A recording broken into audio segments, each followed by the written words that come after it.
Fellas, what's going on? What's going on? We in here. What's going on, everybody? How y'all doing on this great, gracious Sunday evening? As y'all already know, this is your gracious game advisor, yours truly, King Dre. And I met y'all again with another one. Y'all know Captain Saver Bro is here to save the day. How y'all doing tonight, man? How y'all doing tonight?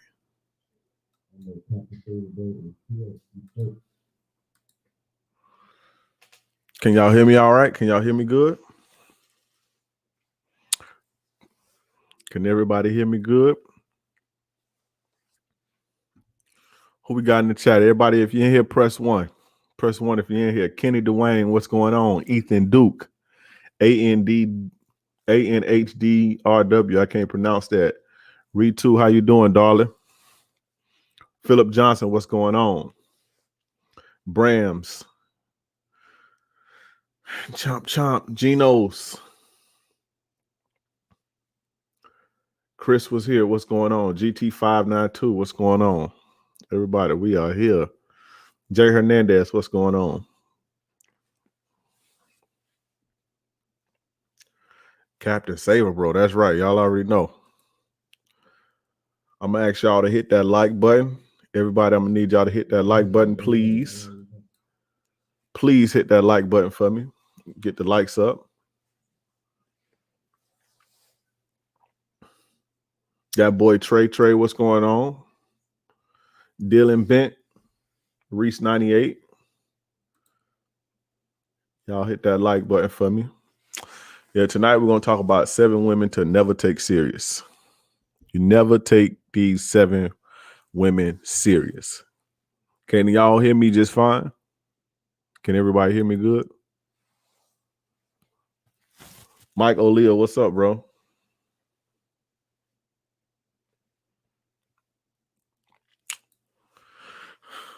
Lemonlaced, you can hit me up. Send me a message on Instagram or send me an email. That's the easiest way to send me an email.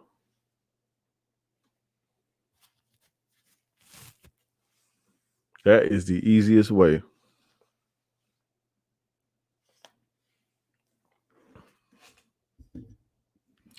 What's going on? Broz under oath. What's going on with you? King Leak, what's going on, bro? What's going on? So yeah, y'all know y'all get y'all questions. If you have questions for me, get them out the way right now before we get started. I'm going to try to start earlier than I usually do. Dominique Robertson, I see you. Arthur Burnett, what's going on?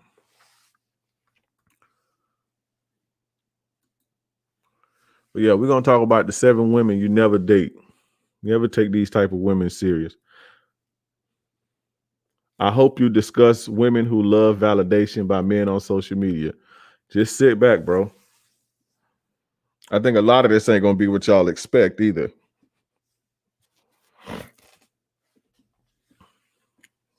A lot of this is not going to be what y'all expect. King Ken, what's going on with you, bro?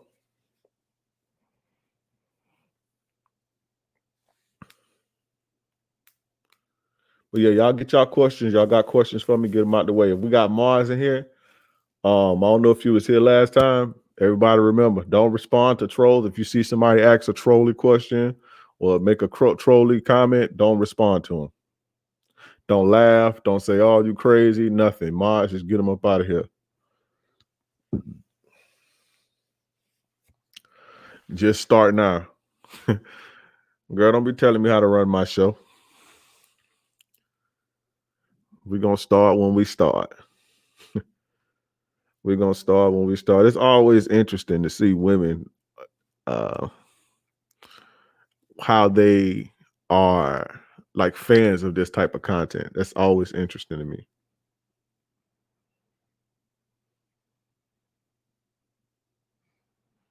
How far would you drive to see a girl that didn't have a car? At this point in my life, I don't like driving to women, bro. I don't like driving 20 minutes, 15 minutes to a chick. Honestly, it just all depends, bro. It just depends on what level we was in the game, bro. If he was rocking for a minute, I don't know. It just depends. Depends on who she was and how far we are. But I don't like driving in my city. I just don't like driving to see women. Rather them come to me. And I don't think I can seriously date a chick that didn't have a car. I can't remember the last time I dated a woman who did not have a car. I don't remember. Yeah, I don't remember that. It's been a long time since I dated a chick who didn't have a car.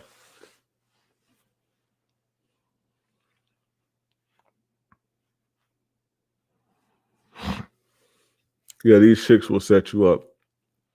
It ain't even about that. It's just the investment. Like it's too much and too investing too much to me, at least. It's, you know, feel like you're giving them too much. Too much to get up, put gas in the car, drive all the way. It's too much, bro. I'd rather them come to me.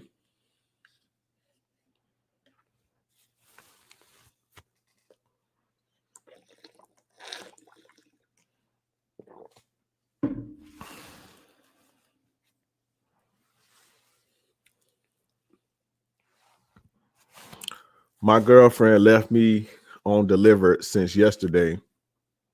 Let's read this. My girlfriend left me on delivered since yesterday and responded at 4 p.m. today. Could it be a masculinity test? Everything ain't a test. Sometimes these hoes are just trying, y'all. That ain't no test, bro. And your girl, if that's your girlfriend like that, she shouldn't be playing with you like that. That ain't no test. That ain't your girlfriend, bro. I can guarantee you that ain't your girlfriend.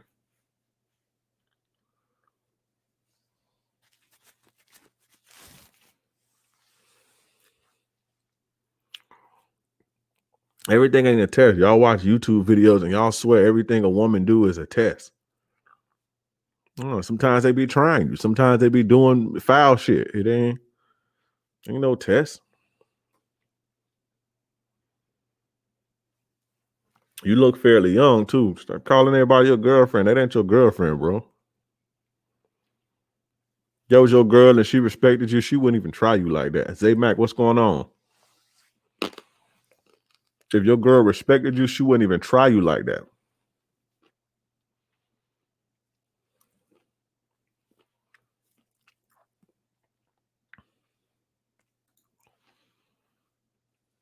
What's up? One question. Why do women like romance and some don't? I don't know. It just depends on how they came up.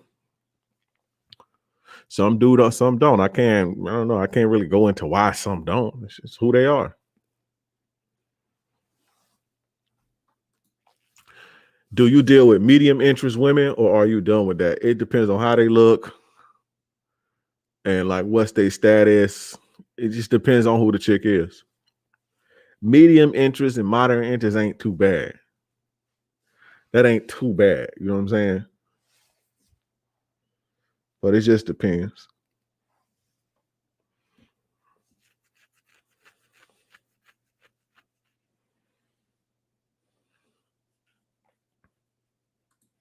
Why do women like the tough guys who will beat them up and not a gentleman? That's not true. I don't know one woman who likes guys that'll beat them up.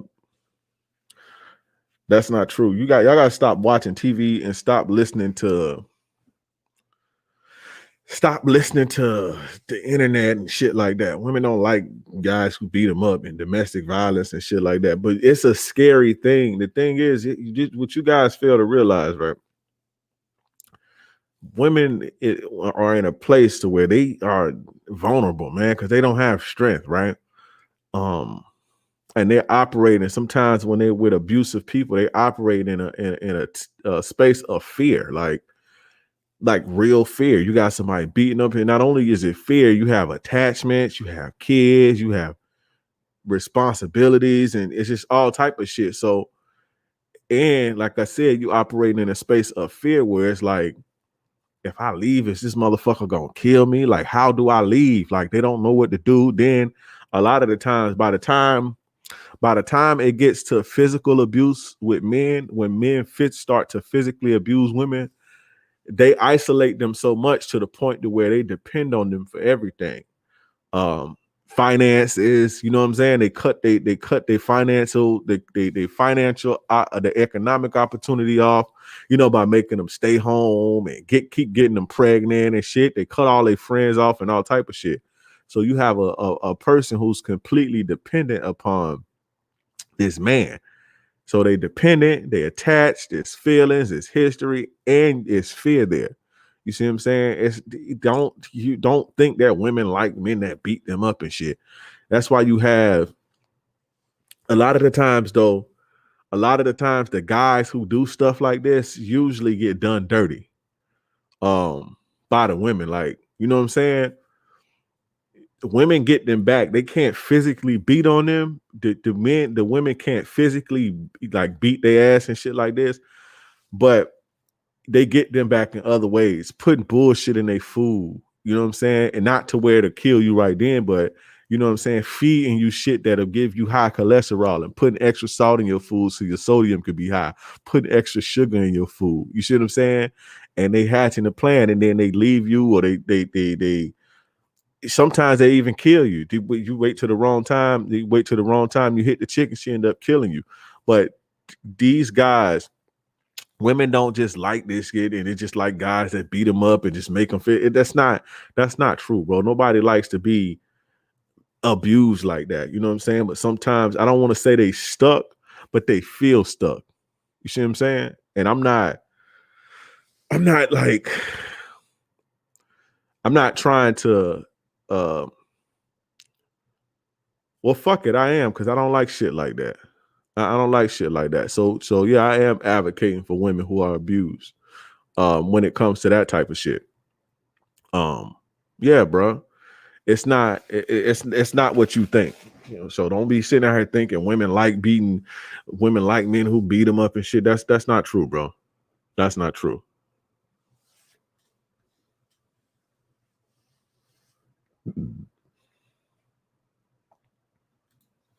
Question: I'm dating two women, one with a lot of money and good credit and looks all right, then a trophy who paycheck to pet check, then a trophy who pay check to paycheck. Oh, she's paycheck to paycheck, but the chemistry is amazing. Which one should I lean towards? That's on you. It depends on what you want. I can't tell you. You got to come up with your own program for you and what you like and your standards and shit. I can't tell you, what you should like. You got to take some time to figure yourself out. And when you know yourself, you'll know who to date. I mean, but I say date both of them. Shit, lean towards both of them. You can date both of them.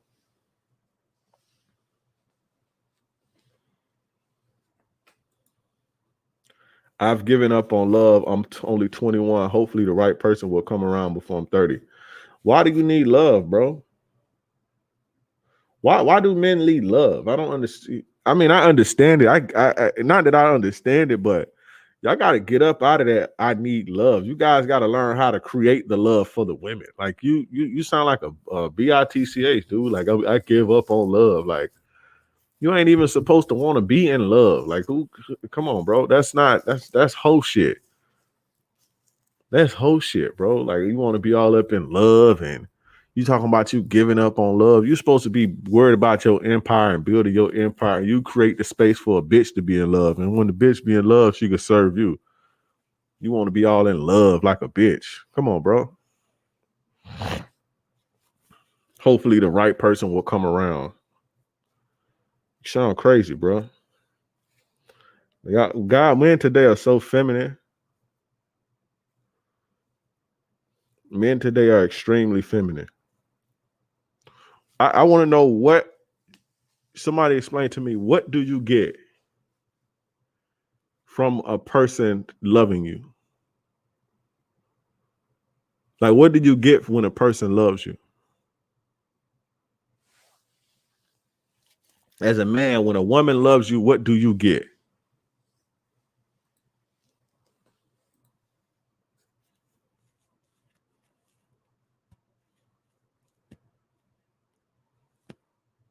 Yeah, greased up deaf guy. You gotta let it go. When it's over, it's over. When it's over, it's over.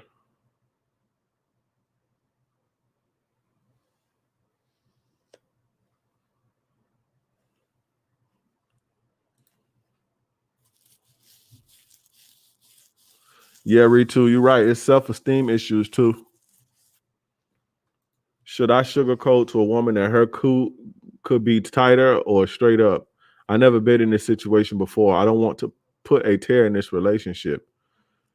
I mean, should she sugarcoat to you that you can your wing weed could be bigger? It ain't like why would you tell her that? Like that ain't if you don't like it, then find somebody else with a tighter of a JJ. But yeah, come on, bro. y'all be tripping. Like, what if she told you, yeah, your thing kind of small. Now you in a relationship with a person, and it's like now you in a relationship with a person, and you know you're not satisfying them. You know that you ain't good enough for them, basically. So you basically gonna have a woman that's with you, and she's knowing that she ain't really doing it for you, bro. That's the fastest way to get cheated on, bro.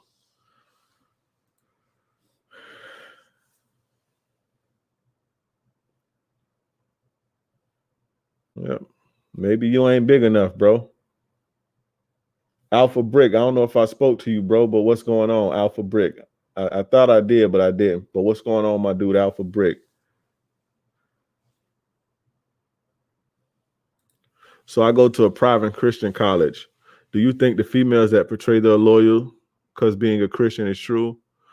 Yeah, it's crap, bro.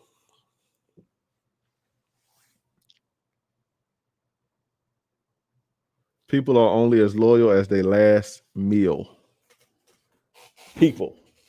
We talking about women on this show. Women are only as loyal as their last meal. I see these dating coaches who label everything a test. Yeah, everything not a test, bro. Sometimes the bitch trying you, bro.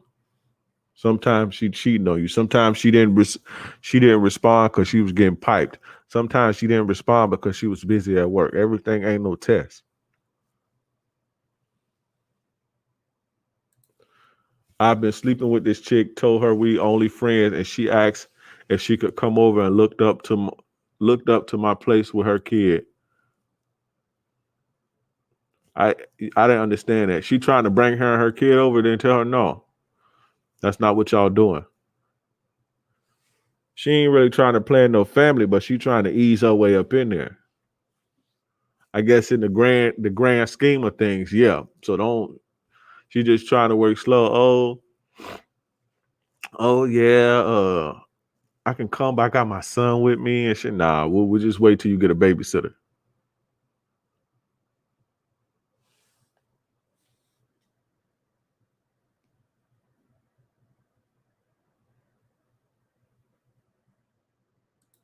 I'm seeing a girl right now, but she keeps saying that I'm not courting her correctly. Then you should don't worry. Don't let nobody tell you how to do your thing. You getting on what they call a hamster wheel. It'll never be enough. You'll never be able to do enough right. Don't fall into that. I ain't even finished. She wants me to bow down like all the other guys do, but I'm not with that approach. Yet she stay calling me. The next time she say that, tell her don't ever say that to you ever again, and don't ever bring it up. If she don't like the way you do things, and she is more than welcome to walk. You make sure you tell her that. Tell her you don't want to ever. If she ever say that again, then you can't fuck with her. Stop letting women dictate your pace and trying to change you and mold you, but because she ain't gonna once she change you, she ain't gonna even like who you become. Then she gonna be talking about what happened to the old you. I want the guy that I fell in love with. They do you like that. Don't let them dictate your pace and don't ever get on that hamster wheel. You feel me?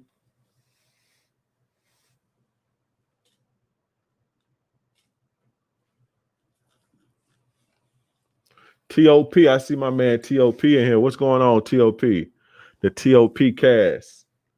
What's going on, brother?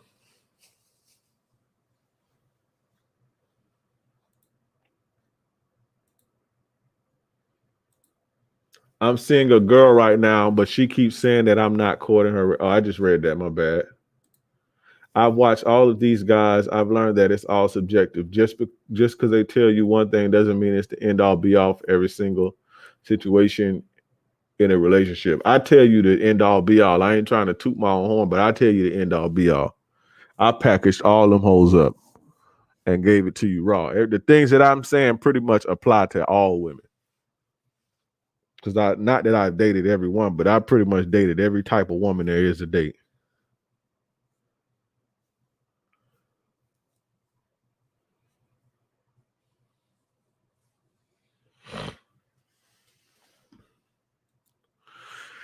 Dave, what's going on, Dave? What's going on, Dave?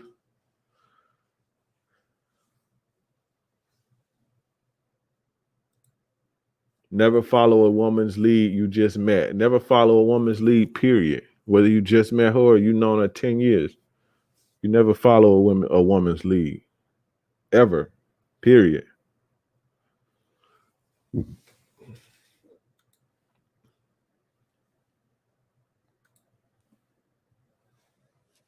Yeah, man, dudes kill me, man. It's like, I gave up on love. Oh man, you blow. Come on, bro. You can't be. Don't do it like that, bro. Like, what do you get out of like? You're supposed to want respect and service and chemistry and shit like that. You want somebody to love you. Like, I don't know, bro.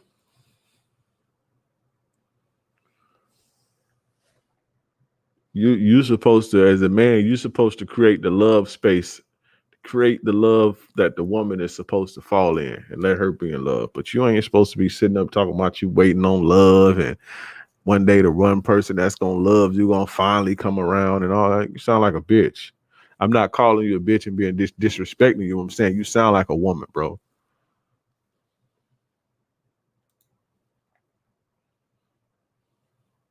There's this thing at my college that's super popular. Ring by spring. How you feel about that? I don't even know what that is. I don't go to your college, bro. You have to explain.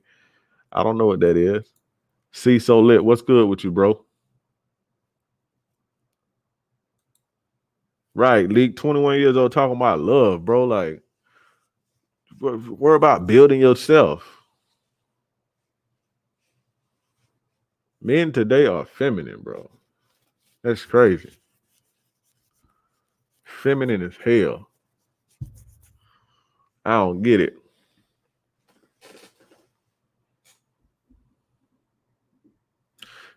People getting engaged by spring as freshmen. Sucks to be those guys. So people at your college are getting married. Hey, they starting families, I guess. I mean, I can't really knock it, bro. If whatever you got to do to keep the family going, start your family. You know, them hoes that got they hope they done got all their dicks out in college and shit, and they ready to start families early. So hey, while they tender and young, it's better, actually better than what women do now and what the women been doing for the last 30 years, trying to wait until they 38 and 40 years old, washed up, used goods, then they looking for a dude to marry them. So I can't even really hate on that, bro. Honestly, the unknown but trustworthy, I can't hate on that. Cause we as men, we be keep complaining about how these old ass hoes that be washed up and what y'all call they hit the wall and how they be trying to get wifed up and shit. It's like y'all used up. I can't say nothing about chicks who getting out of college trying to get married. That's what we be encouraging them to do. What a lot of these content creators be encouraging them to do. Like you want to wait until you hit the wall and shit. So now it's like they doing it what we be wanting them to do. I can't hate that at all. I can't hate on that at all. I can't hate on that at all. Emmanuel, what's going on, bro? I was such a simp in my first two relationships. Some people just got to learn the hard way. All of us learned the hard way.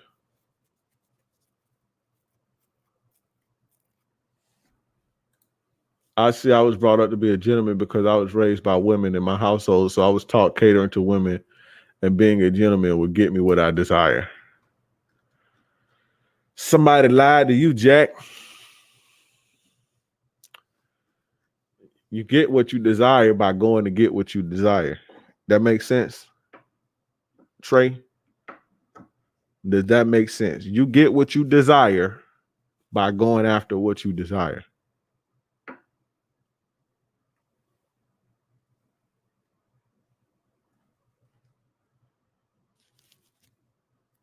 Yeah.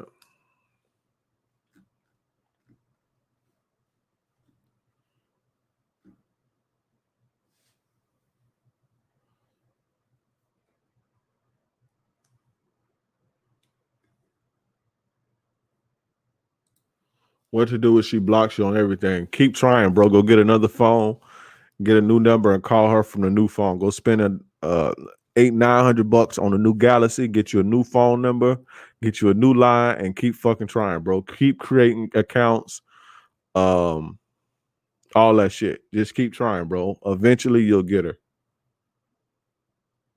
Chris Rock said it best. You'll lose money chasing women, but you'll never lose women chasing money. Yes, you will, bro. Yes, you will.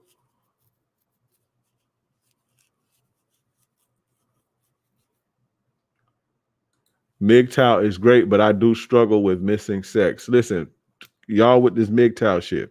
I lost damn near 20 viewers being 15, 20 viewers being sarcastic to that dude. MGTOW is great, but I definitely do struggle with missing sex. Listen, fellas. Human intimacy is a necessity for your health, your bodily health, and your mental health. Don't ever get that twisted. That's what you are put here to do. So, just telling you right now, it's good to take your breaks and shit, but intimacy is necessary. The best advice I got from your channel so far is don't put lipstick on a pig. I used to try to see potential, unfortunately. Yeah, bro. If you put lipstick on a pig, it's still going to be a pig, and it's going to hate you for trying to make it be a woman. Can I get an amen? Press 1. That pig will hate you and resent you for trying to change it and making it be something it's not. The same way, when you try to change women, you try to make them be something that they're not, they'll grow to resent you.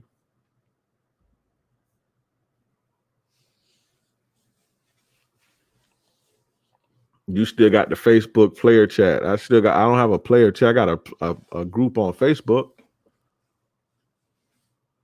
I have a group on Facebook that I run.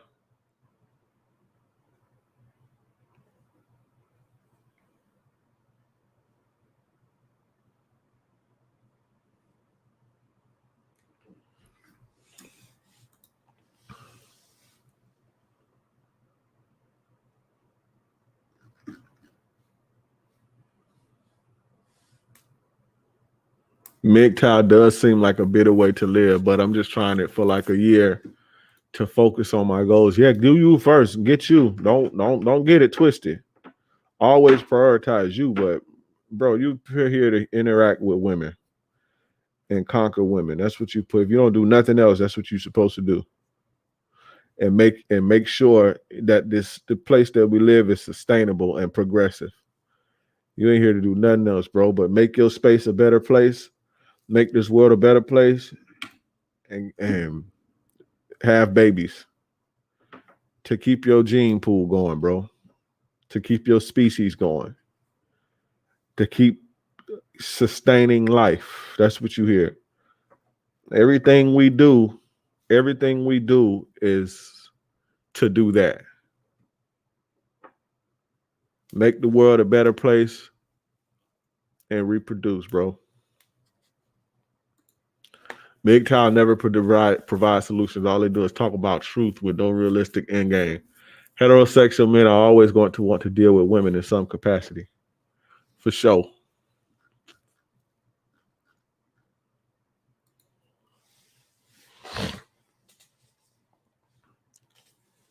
I'm about to jump into the ism. I'm going to take a few more questions. If y'all have questions, I'm going to take a few more questions and I'm going to get into the ism. I'm going to jump straight into the game tonight.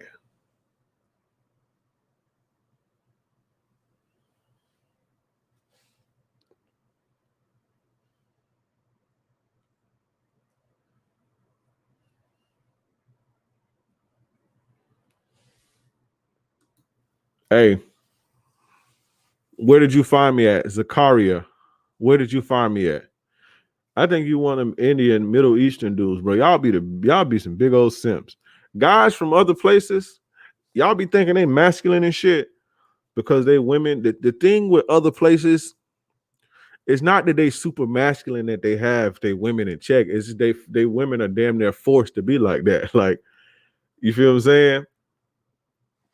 They women are forced to be like that. Like, but them dudes be the biggest simps, bro. Like the African dudes and the fucking Middle Eastern dudes, even the dudes from like the like the Spanish dudes and shit from like Dominican Republic and shit like that, bro. Them dudes be simps, bro. Like huge simps.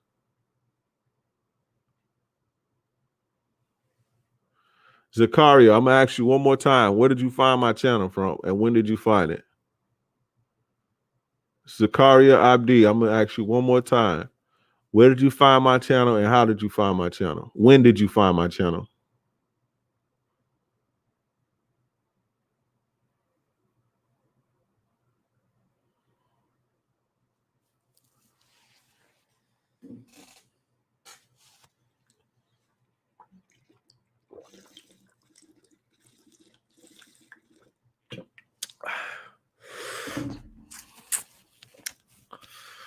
Zakaria, you got Zakaria or whatever your name is.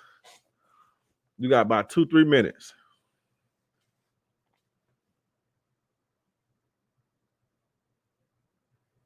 Randy Reed, what's up, bro? What do you think of women who love validation and be on Facebook all day making questions with niggas all day? Yeah, that's their business. All women love validation.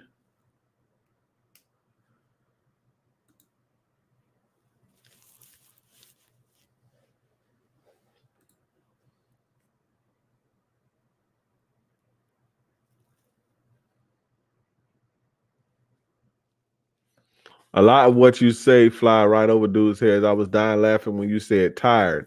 You dropped on Instagram. Cats were giving all kinds of excuses as to why she's tired. Yeah, bro.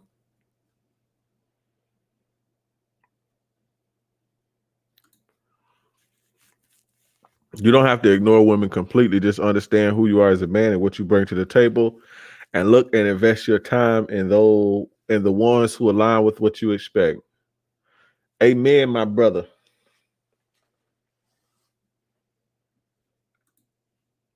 It's kind of true. Men in my community are either too toxic or big simps. Them dudes be crazy, bro.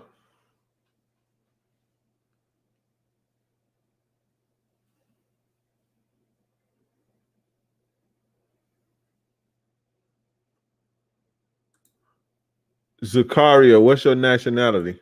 What's your nationality, bro?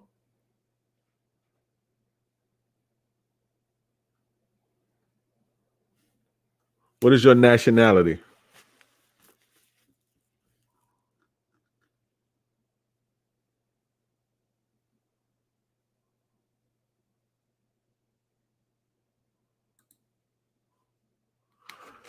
No. If every man in the world stopped simping, we wouldn't have balance.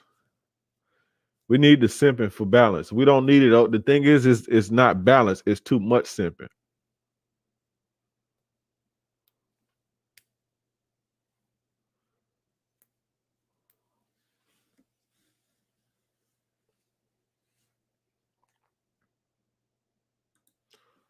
Stumpy McStump. What's up, bro?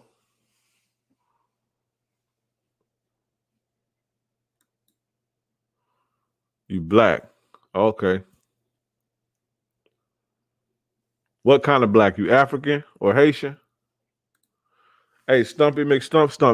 Stumpy McStump. That was you that was in the military, right? That was you. I think that was you. It was in the military.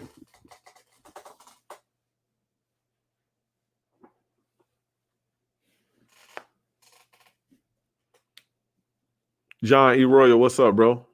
Where we at with the likes? All right, yeah, get the likes up some more, bro, so I can get started. Yeah, that was you. Bro, I've been watching military stuff all week. I always had like this military thing. Yeah, African. I knew it was something, bro.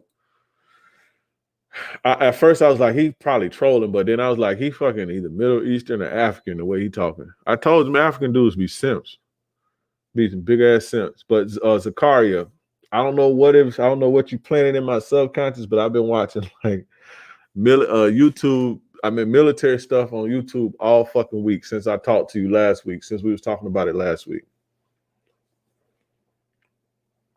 And I always watched like military movies. I always loved military movies. Like my favorite movie, one of my top 5 favorite movies of all time is uh Full Metal Jacket. So that should let you know I do the military shit as far as like watching it and being into it and shit. Like I used to learn a lot about like Vietnam and stuff like that. But yeah, bro, I've been watching it all week, looking at like sniper stories and shit, guys who were snipers, and looking at guys' footage on YouTube that they record their battles and shit now. I've been watching that shit all week. Thanks to you.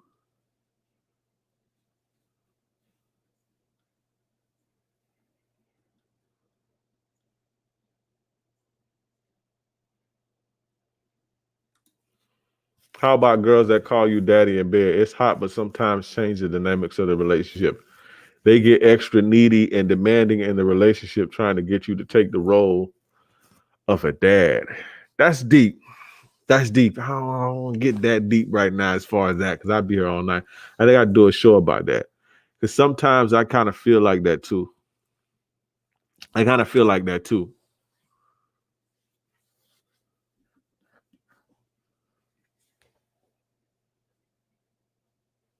Like I don't want, like I ain't your daddy. Sometimes I be like I ain't your daddy, bro. Like it's a deep psychological issue. But you right on, bro.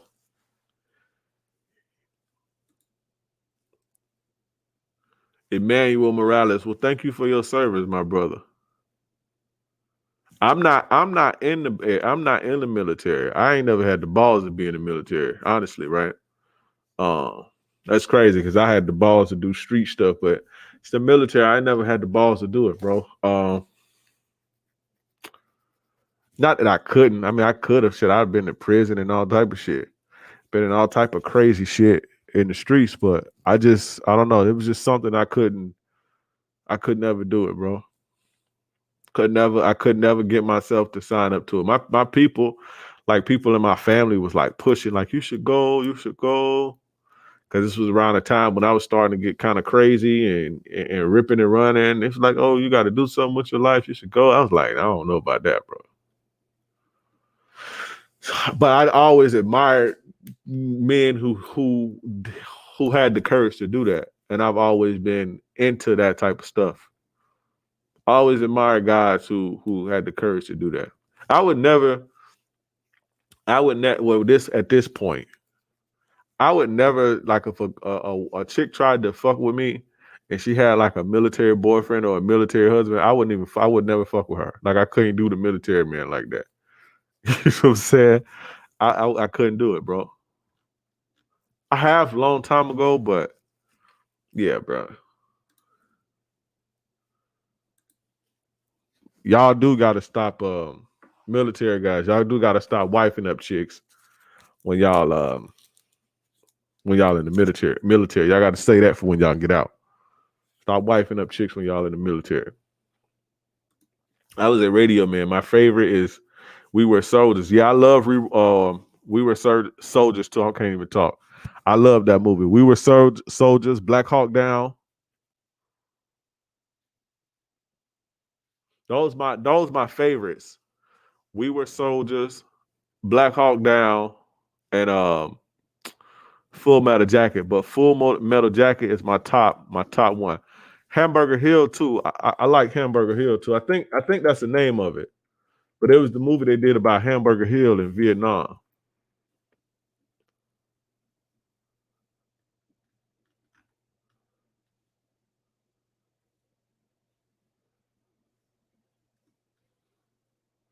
I'm learning though. Thanks for appreciate you, bro. I don't know, but I've dealt with some weird ass women, but I not enough to know that they personality disorders and the diagnostics. But I dealt with some weird bitches though, some crazy hoes.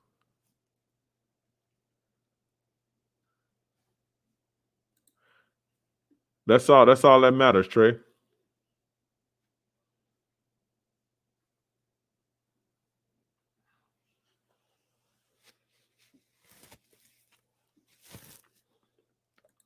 What's the top 3 books you read in prison? I read a lot of books in prison. The first one would probably be 48 Laws of Power. Um, Let me see. I read a lot of good books in prison. It was a book that I read about health. It's like the body. I can't remember the name of it, but this dude, where one of the prisons I was at was like an open bay dorm, right? And that's like, instead of cells, it's just like 70 people all like in an open thing, right? And it's not like cells. So at this particular prison I was at, it was open bay, and I had allergies real bad, like still do, like allergies real bad and shit. Like to the point to where like, and you know, they don't really give you medicine like that there. They don't give you Benadryl and all that shit there. Only thing they give you is ibuprofen. If it's anything more serious than that, they'll ship you to like the prison hospital or some shit. But this dude, there was this dude from St. Pete. I never forget this dude from St. Pete. And he was a bunk over from me. And one morning, it was like 3 o'clock in the morning. And I was just up, like sneezing. But the good thing about it, it was on a weekend. Because on the weekends, you don't really have a bedtime like that. You can like rock out and shit. You know, they don't really cut out the lights. Ain't no lights out and all that shit on the weekend. So that was a good thing. But niggas you still gotta be respectful of everybody else, because niggas usually go to bed like 1, 2. So you just gotta keep it quiet or you're gonna have problems with other people. But the dude, I was up one night sneezing my ass off, all like sneezing and itching and, you know, hawking up spit and shit. And the dude got mad. He like, dog, what the fuck? I can't sleep. I'm like, bruh, I can't help it. It's my allergies. And he like, nah, man. He like, nah, man, that's just the bullshit you fucking eating. You eat bullshit. Cause he sleep like he in a bunk. His bunk is like across from mine, right? So he like, nah, you be eating all that fucking bullshit. That's your problem. And I'm thinking I'm smart, right? I'm like, nah, bitch, that's like pollen and shit and dust. He like, nah, that's what you eating. So he mad and we get into it. But in my mind, I don't want no smoke with this dude, because this dude is like healthy, but he an older cat. At the time, I was like 21. I was like 21, and this dude probably was maybe, I don't know, 30, 35, 36, from anywhere from 30 to mid 30s to 40. But this dude was so in shape, and he can run like, he used to run the whole yard, right? As far as yard, I mean the time slot. So you have 3 times where the yard is open, the prison yard is open, in the morning, in the afternoon, and then in the evening, right? And the evening yard will open up at like 4:30, like 4:30 to like sundown, right? So whenever the sun coming down. So when depending on the time of the year, some times of the year it's like, you know, 6 o'clock, other times it's 8 o'clock. He used to run from like 4:30, like literally just like be jogging around the track from like 4:30 to 6:30 or 7:30. I ain't want no smoke with this dude, because this dude had wind, right? And he was like boxer. He taught me how to box and everything. Um, this was after this incident. But he was like, man, he was like going off on me and shit. So we get into it. I ain't know, you know, if it gotta go there, it gotta go there. But I'm like, man, you don't know what the fuck you talking about. So he was like, man, listen. He was like, man, I can't, you know, I can't really be mad at you because you don't know. This after like it kind of like calmed down a little bit. But he was like, look, man, he was talking to me. He was like, take this book. And this book was talking about like the foods you eat and what foods the foods do to your body, and how like your body react to certain shit like milk and just like bullshit food, and how that causes, you know, your you know, certain like reflux, and like how reflux can go all the way up to your nose, and how like your body rejects the milk or cheese, and it fucks with your sinuses and shit like that. I can't remember the name of that book, but that was a very important book. I kind of went on a whole tangent about that. But it was 48 Laws of Power, that book, and I don't know, bro. I read so much books, bro. I read so many books. I read a lot of books, bro. I don't want to say Rich Dad Poor Dad because that was all right. It wasn't like everybody be like, oh, that changed my life. That ain't really do nothing for me.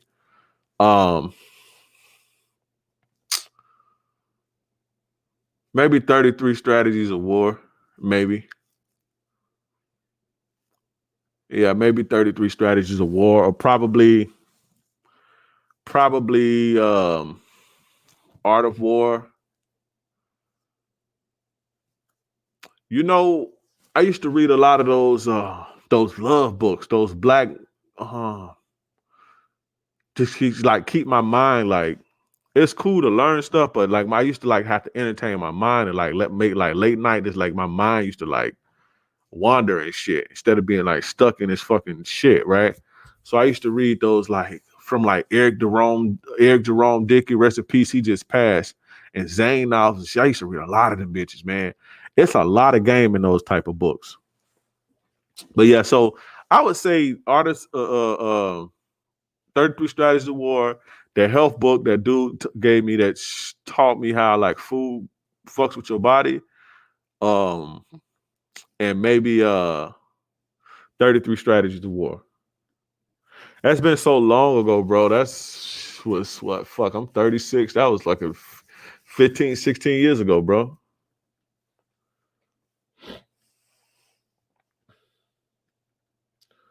Let me read some of these comments. What does peg mean? I think you're a troll. You might be a troll. Yeah, We Were Soldiers was crazy, bro.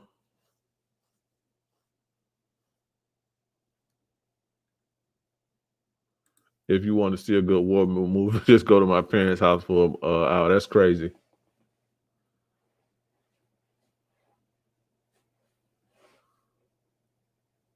I think I seen Tears of Sun, TOP. What do you think about pickup chicks on social media? Well, whatever works for you, bro.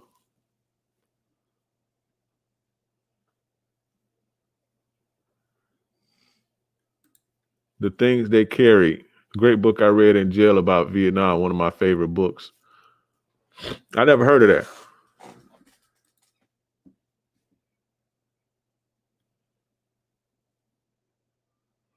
Any of you guys read How to Be a 3% Man? I'm on the fence about the validity of everything.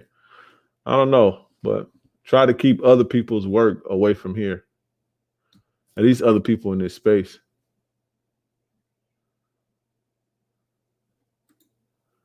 I read a lot of books overseas. Books make you smart, boys. Read when you can. Books don't make you smart.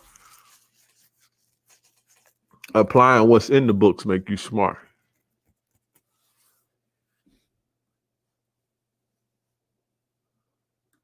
Saving Private Ryan was good too. Saving Private Ryan was good. That was real good. That was in the beginning when they did the Normandy beaches, right? Saving Private Ryan. I think so. If that was it, that was good too.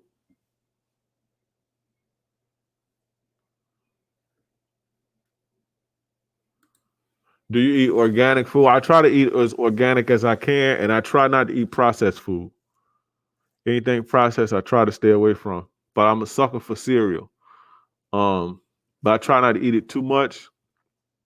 Yeah, I try not to do my best not to eat processed food, pasta, bread, uh, juice, like the bullshit juice. But sometimes, I'm human, so I slip. What you was locked up for? Being a gangster. 2 Robert Greens, I could dig that. Yeah, Art of War was good.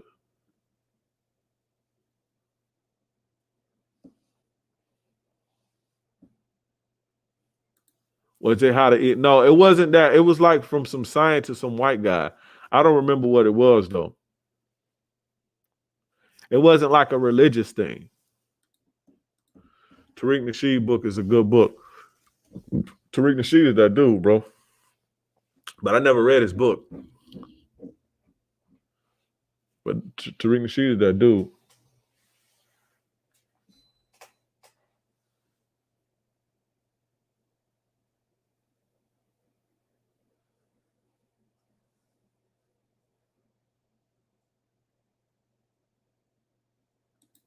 I work at a cereal plant. Once you see how it's made, it makes you not want to not eat processed food. I'm gonna YouTube it. Let me put it up. Let me pull this up right now. Cause I need a motivation to stop eating that shit, bro. Honestly.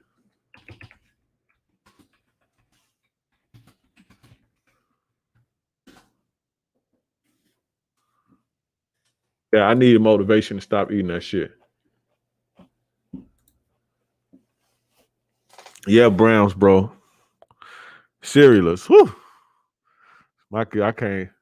But I don't drink regular milk. That's another thing too. Like I have to get rice milk because my son is allergic to milk.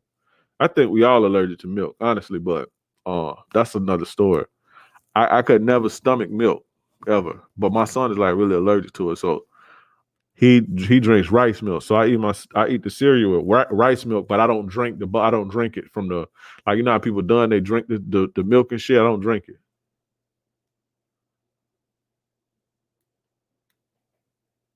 bro. There's no such thing as organic cereal, bro. At least I don't. Show me some organic cereal. Organic is not cereal is processed.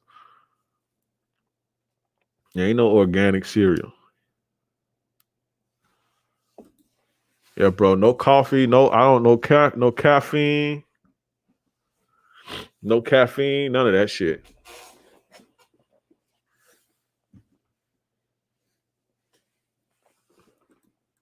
I don't see how people drink milk. I'm gonna give you this is real shit. Like, if a chick drink milk, it's not like a turnoff. Like chicks who like drink milk is a turnoff to me. Milk is fucking disgusting. What's your favorite cereal? Lucky Charms, bro. Lucky Charms.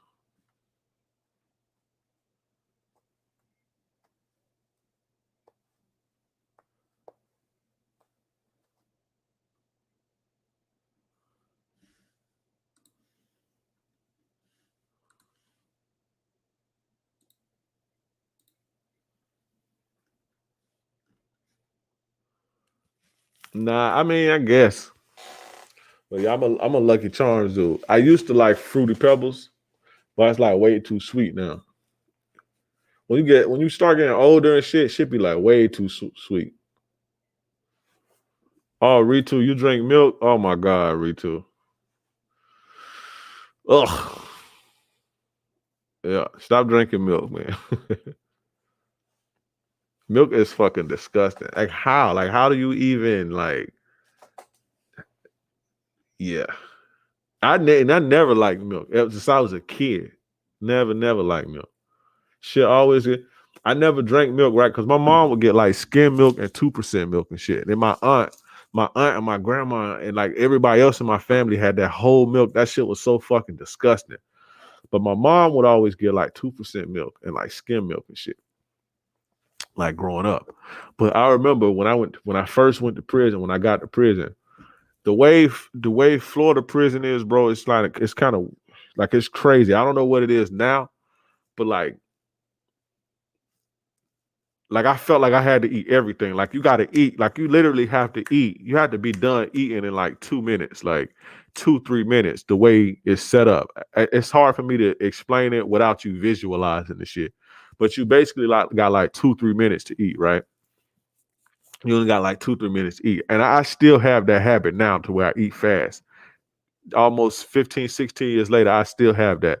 But when I first got there, it was such a shock to me to where I felt like, damn, I can't throw all my food away. So I started drinking milk when I was in prison because they give you the milk and shit in the morning. So I just like ate every fucking thing, like ate everything on my fucking plate. I don't know, it's like shocking the way when you first get there, how they own you and how it's like a boot camp type of thing. But in prison, they put hands on you and shit. I don't think they do that in the military, but in prison, they put hands on you, beating you, calling you nigger and boy and hurry up and eat and all this shit. So I ain't gonna lie, I was kind of scared, bro. So And not scared of the people, like the niggas and the dudes, but just like the officers and shit. That shit was trippy. So out of like fear and shit, I just ate all my food and shit. And I my first time, like not my first time, but I was drinking. I had to drink that fucking milk, bro. That shit was nasty as fuck. Shit was fucking me up.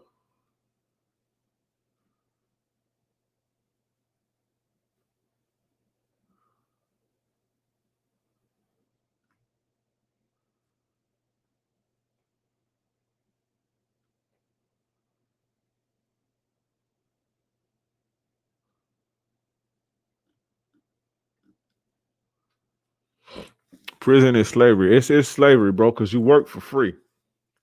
I don't know where people be like. I mean, I guess some places they get paid, like in federal prison and shit. But in the state of Florida, you work for free. It's certain jobs. It's certain jobs that the guys do, like when you work the canteen line or when you work the visitation canteen and shit. They get paid, but they get paid like fucking 2, 3 cent, 5 cent an hour or some crazy shit like that. But everybody else work for free. You work, it's free labor, and you have to do it. It's mandatory. It ain't you don't sit in your dorm on shit all day unless you got like health problems. But and that's not in jail. County jail is different. But when you get sentenced to prison, prison is slavery, bro. But we got to wake up at we had to wake up at like, and this is Florida. I don't know about other states. You had to wake up at I think 4:30. 4:30. Breakfast was at 5 or 5:30 or some shit like that. After breakfast, you come back to the dorm. They count. They open the shit up. They open up the yard, and everybody go to work. Everybody. And if you sick or something like that, they have you in a medical prison, like a medical facility or some shit like that. But there's no sleeping and lounging in the dorms and shit all day, or there ain't none of that shit, bro. Get your ass up, and everybody got a job. Everybody got a job. Some dudes work outside on the roads, doing trash, making license plates, making furniture. Some dudes work inside, like doing the alarm service. You got mixing bleach. You got guys that work in the kitchen doing laundry. But everybody fucking works, bro. And the thing is, the state get paid. The crazy part about it is how shit slavery. The state get paid, like the inmates that go outside and work for like road crews, or you see them niggas picking up trash or like digging ditches or like doing shit like that or picking strawberries and shit like that. The state get paid a certain amount of money for them. So let's just say the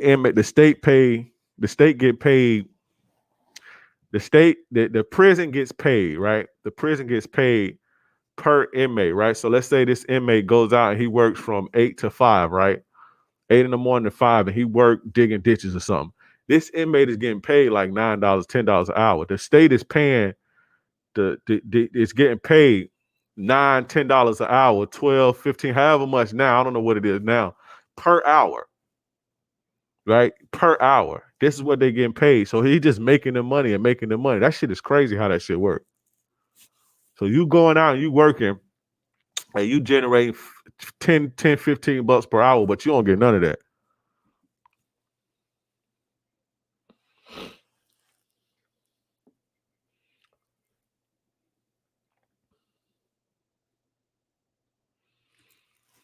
Every state has private prison. We got private prisons too.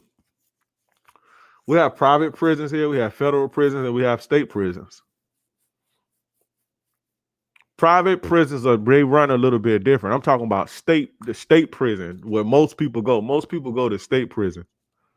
The private prison system is a different game, but the state-run correctional institutions is fucking slavery. Everybody works. Y'all be seeing them niggas. Y'all think niggas just sitting there talking and bullshitting all day? Hell no. Niggas is working in the sun. In Florida, it's hot, bro. No AC, no ACs in the motherfuckers or nothing, bro. Just a ceiling fans. That shit is crazy. I don't even talk about that shit no more.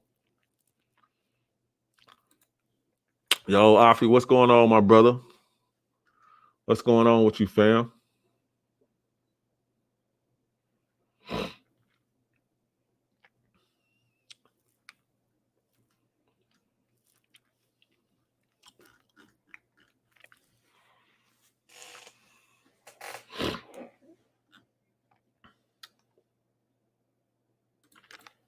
No, fam, all prisons aren't private, bro. Most prisons are run by the state, either the state or the federal government. So you got federal prisons, which the federal government runs, and then you have state prisons. So in Florida, I don't know how many now, but maybe have like 100 or some prisons that they control, and they're governed by the state of Florida. They have nothing to do with Texas prisons or nothing. They have their own laws, their own guidelines, and everything, right? And then you have private prisons who are owned by actual people. People and companies own this. It's not the state of Florida, but like, and they like publicly trading and shit like this. Private prison. This is crazy how this shit operates. Once I figured this out, I was like, whoa. But yeah, you have private prisons, and like people own these shits. People and fucking companies and fucking they publicly trading and shit like that. Yeah, bro, it's crazy. And then you have federal prisons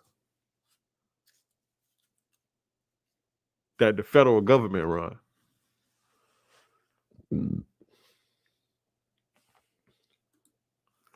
I just talked about that earlier, bro. Go catch the playback.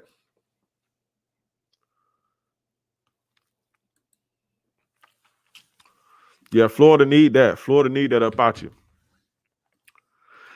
But yeah, I kind of went on too long with that. We finna get into the ism right now. We finna get into the ism. We're gonna get into the ism. These are press 1. Shout out to my man Afi. Press 1. If y'all ready for the ism, press 1. Let me get a 1. And we're gonna get into it.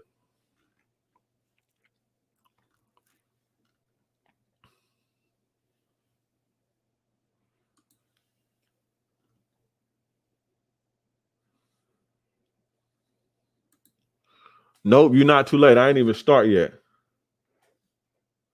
But I'm about to start right now, bro.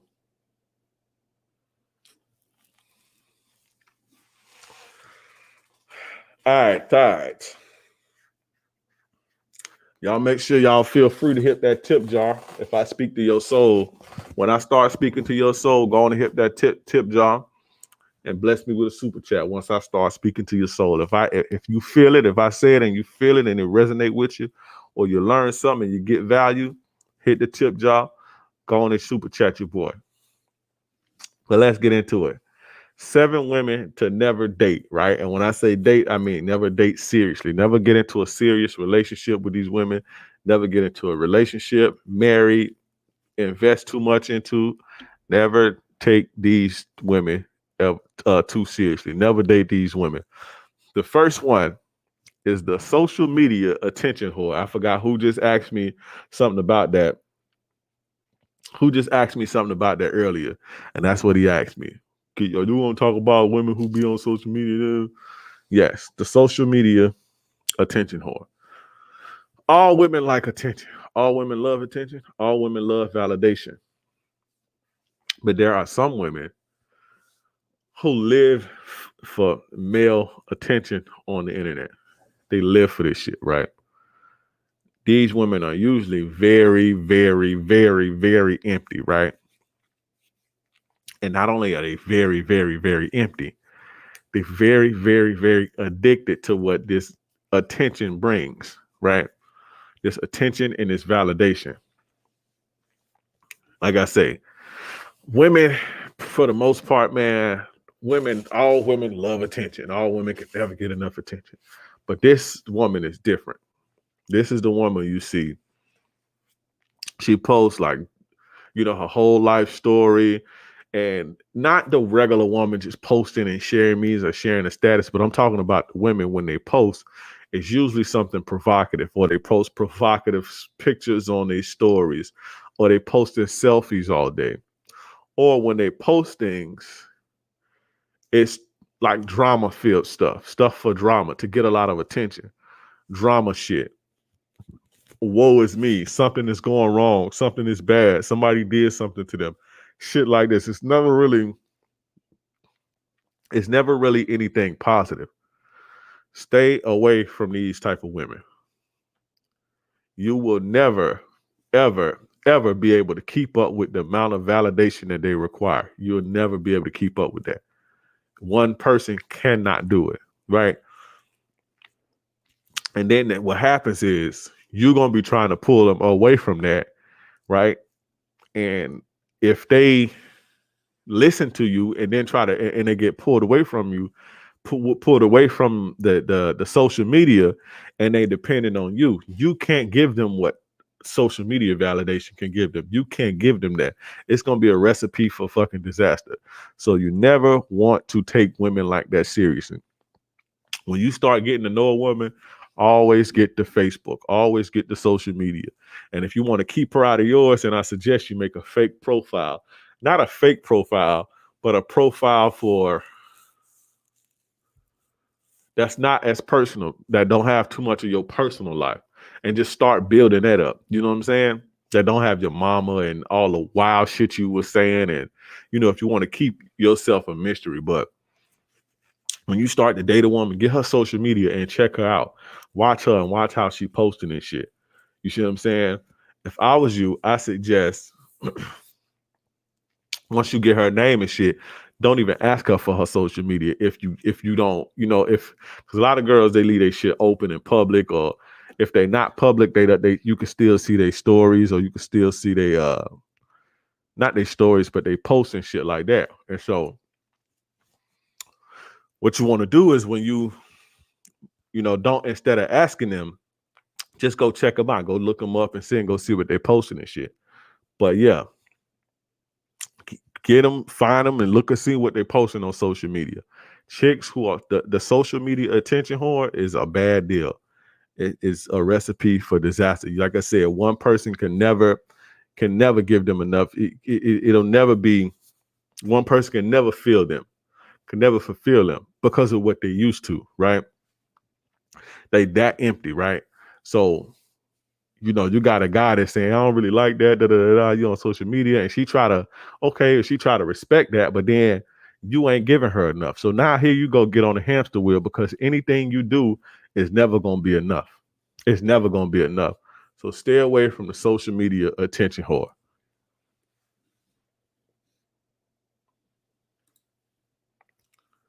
I have a question. How does her antics on social media directly affect you? Good question, because then your life is going to be on social media. When you have a problem, she going to be sneak dissing you. She going to be posting the shit, posting how, because she mad today, all type of shit. It's just the social media attention whore is no good. That's how it affects you. But usually if she's posting something provocative, or she whining about something on the internet, that don't really affect you in a way. It's embarrassing. It embarrasses you, but it really don't affect you unless she putting your business out there, which she will when you guys get into it, or she feel a way about you, or whatever. She's going to use your situation, or you, or how mad she is at you, to get sympathy and attention. You see what I'm saying? So stay away from them, bro. Stay away from them. Press 1 if you understand that.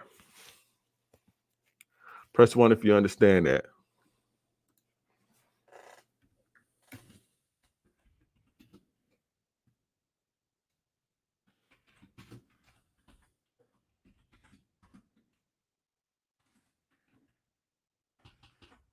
Yeah, watch them. Watch their social medias, bro, before you get serious.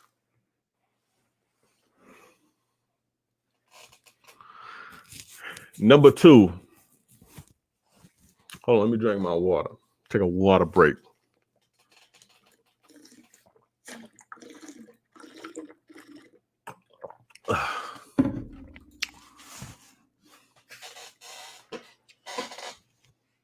Number 2. The second type of woman to never take seriously, to never date seriously. All right, let me listen. She ain't shy. What about girls who don't respond to my DMs? Then fuck them, bro. Why? Don't worry. If somebody's not responding to you, they don't like you. That's it. If somebody not responding to you, they don't like you.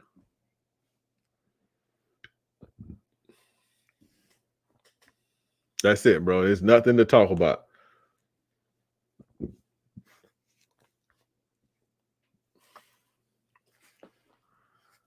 But number 2, the second woman to never date, to never take seriously, is a Mr. Potato Head. Do y'all know what Mr. Potato Head is? First one, if you know who Mr. Potato Head is.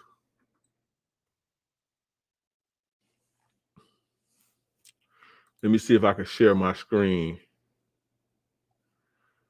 Let me see if I can share my screen and show y'all Mr. Potato Head.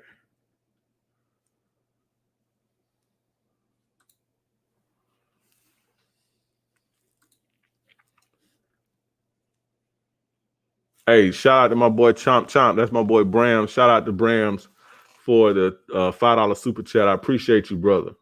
Appreciate you, bro. I'm going to explain it. Mr. Potato Head. Let me see if I can share my screen.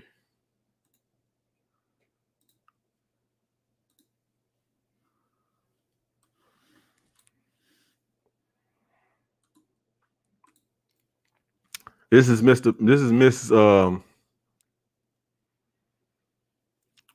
Potato Head.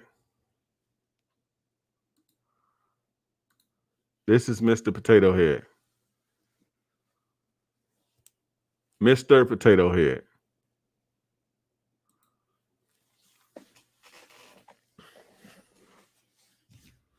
Stay away from the Mr. Potato Head. This is the woman. This is the woman who's not comfortable being herself. Look, you talking about so fat girl. This how I know y'all young.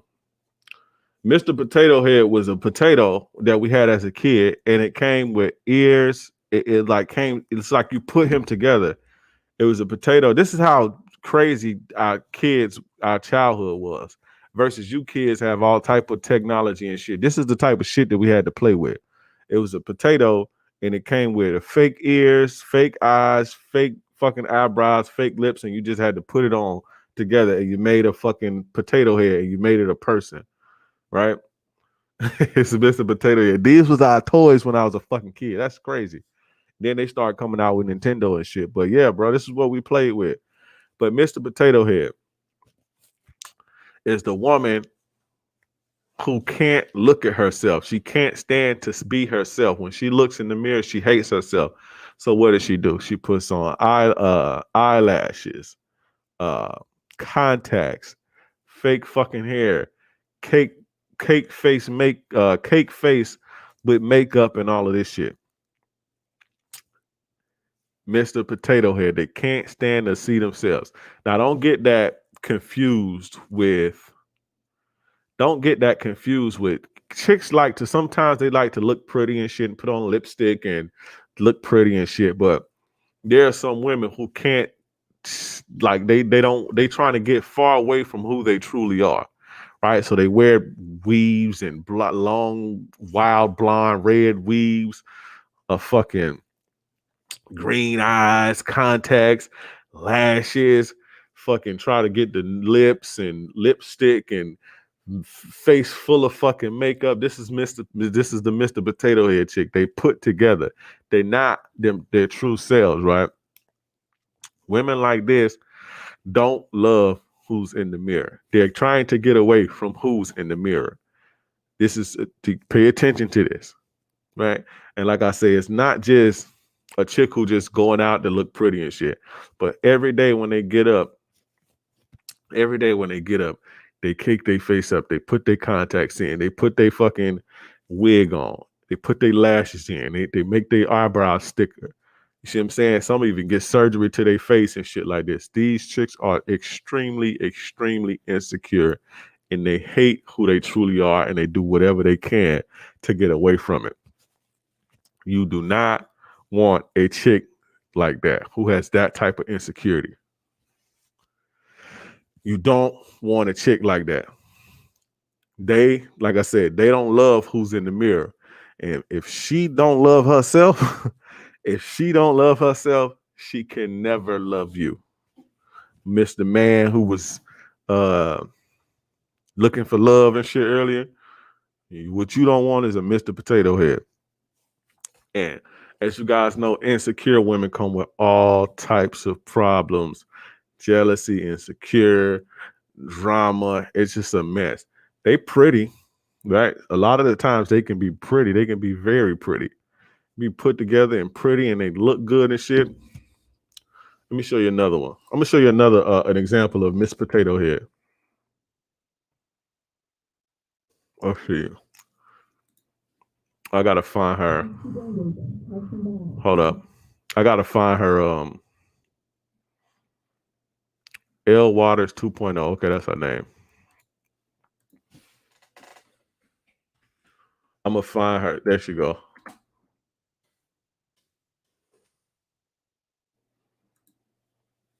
And the crazy part about it,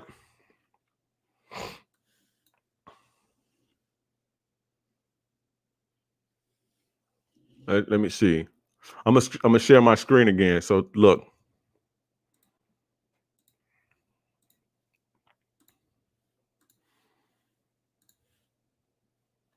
This chick right here. And the crazy part about it, if you go look at her page, right? If you go look at her page, hey, Afi, you still in here, bro? Afi, if you in here, press 1 for me, bro. Let me know if you're still in here. King Lee, yeah, like the Gorilla Glue girl. But this ain't her. This chick. I did a TikTok video from this chick.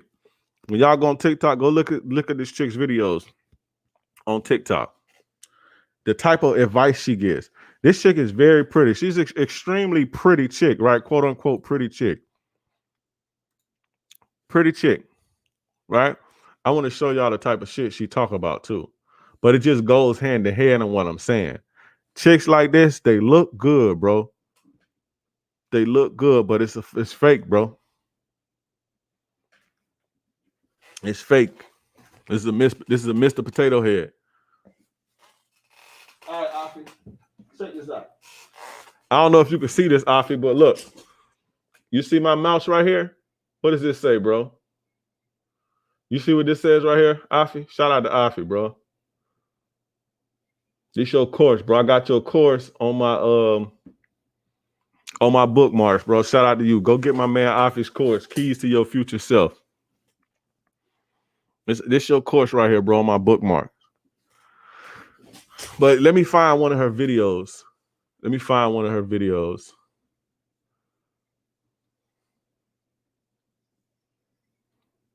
Especially the one that I think this is. Hold on. Heard the advice of like if you're trying to trap a fuckboy. Okay, yeah, this is it. Look. Listen. Okay, guys. We've all heard the advice of like if you're trying to trap a fuckboy, never call him out on his bullshit. But I low-key disagree, like just a little bit. All right, listen. If you're in a situation where you're talking to someone, he's showing interest in you, like maybe you're sleeping together, whatever it is, like he seems like he's pursuing you, but he's also like publicly showing interest in other women, like commenting, like whatever it is, like that's a common one. And you don't want to confront him, but you want to know like where you guys are kind of standing. Hit him with some bruh type shit, all right? Like act like you guys are completely like just friends. This ain't it. This ain't the one I'm looking for. Bro, she gave like the most toxic fucking advice, bro. I think this is it right here. This needs to be said. I think it'll help a lot of you guys out. Remain unfazed, okay? When you start seeing a man, remain unfazed. This is so important. Act like you have been there before. Especially when you go to see a man who you know has options. He's got bitches. There's nothing wrong with that. He's probably successful or attractive, like whatever it is. He has other options. He's probably used to being able to pull women very effortlessly through suit. This ain't it, bro. I gotta find. They may have took this shit down. They may have took her shit down. She don't got like titles and shit for him, but it was one she did, bro. I'm like, what the hell? Okay. If you don't like toxic, manipulative shit, definitely scroll past this video because this is pretty much. I think it's it right here. Okay.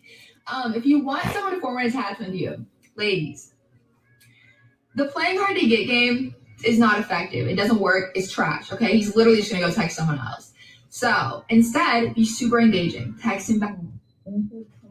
text him good morning, like whatever it is, okay? Make him feel like he has a fucking girlfriend for all I care. And then just dip, okay? Stop replying on everything. Now you have the control, okay?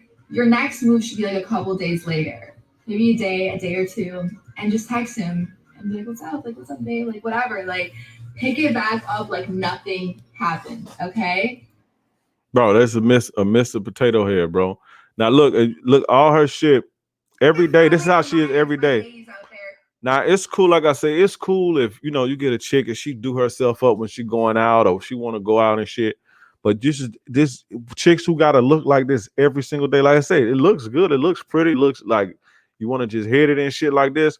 But trust me, if they fake like that on the outside, like you say, just like Grease Up say, just imagine what's on the inside, bro.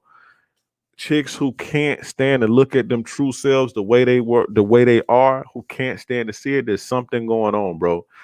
And you don't want to find out. See what I'm saying? And like I said, if they can't love themselves, if they can't appreciate themselves and love themselves, they'll never be able to appreciate you, and they'll never be able to love you. You feel me? Stay away from the Mr. Potato Heads, man. This what they look like. This what they look like.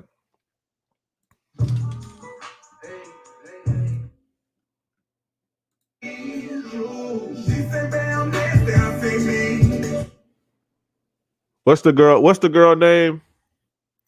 Let me stop sharing my screen. Let me see.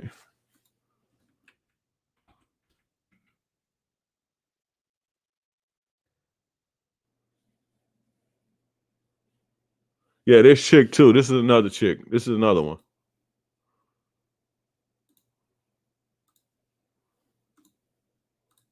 This chick right here. This is another one. This a Mr. Potato Head. That's a Mr. Potato Head, bro. Stay away from chicks like this. And as you can see, the chicks who be looking like this, who be dating the celebrities and shit, they always be fucking them over. When you see a celebrity getting fucked over, one of these guys getting fucked over, let me show you another one. Hold on. Let me show you another one. I'm gonna show you some celeb examples of, just in case y'all was like, well, who can look like a producer? And y'all know chicks that's like this. Y'all know chicks like this. I'm telling you, there's chicks like this who you work with, go to school with, and everything.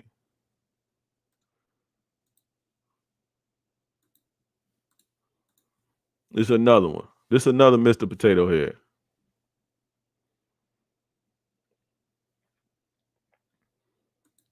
Hey, shout out to my man RPC. What's going on, fam? What's going on with you, man? Shout out to you, man. Peace and blessings to you, bro. This is another Mr. Potato Head. See? Like I say, now this is the difference. Let me show you the difference between a Mr. Potato Head and a chick just wears makeup and shit and who just, you see what I'm saying? Look ridiculous, right? Now hold on.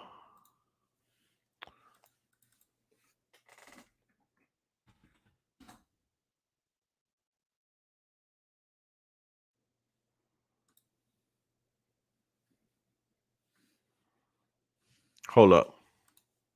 I'm sorry, I can't do two things at one time. So it was a fucking, like, it's not like she don't do too much. You feel what I'm saying? Like, she look like this. You feel me? She don't do too much. I'm not saying she the prettiest bitch in the world, but she don't do too much. She got weave and shit, but like Beyonce is not a Mr. Potato Head to me. Let me see another one.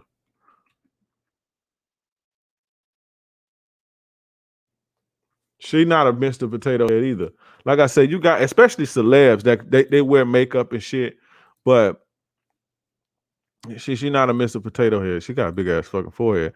Rihanna is the sexiest chick in the game, by the way. I'm not saying she the prettiest, but as far as sexy and sex appeal, sexiest chick in the game. Rihanna, hands down. But yeah, Mr. Potato Head. Stay away from the Mr. Potato Head, fellas. Press one. Press one if you understand. It's hard with celebs because a lot of celebs, well, they stylists and publicists, they make them wear makeup and shit. And it's just a thing to do. But it's a difference between wearing makeup and having to be a certain way. You have to look like this every single day. Like the one chick I was just showing y'all from TikTok. This how she get up every day and make herself look like that every single day. That's a Mr. Potato Head.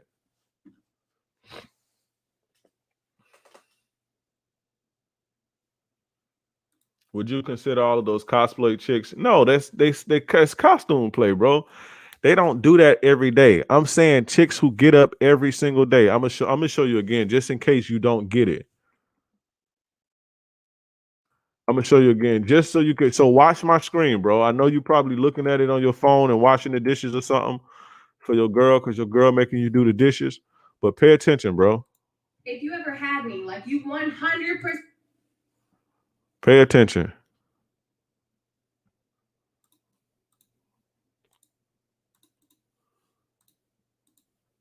Like, look how this chick, look at how much makeup and how long her weave is, the lashes and everything. Just look. This is a Mr. Potato Head, bro. She don't look like this. It looks pretty, but she don't look like this. This is how she does this every single day. This is how she's dressed every single day. She wake up every single day to put all of this fake shit on. It's a fake appearance.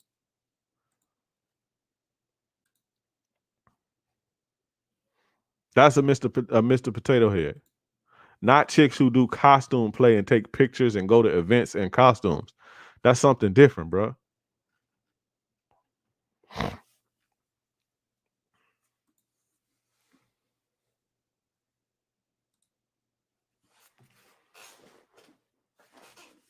I just seen my notes.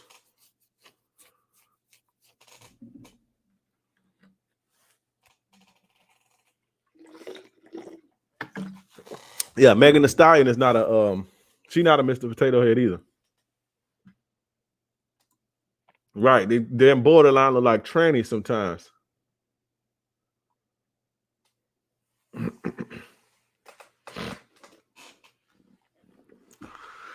But yeah, the Mr. Potato Head. Number 3. Some of y'all ain't gonna like this. Y'all ready for number 3? Press 1. Let me get a 1 if y'all ready for number 3. Come on. Get it to me. Shout out to my man Afi. Let me get my number 1. So we got the social media attention whore. We got the Mr. Potato Head. And number 3.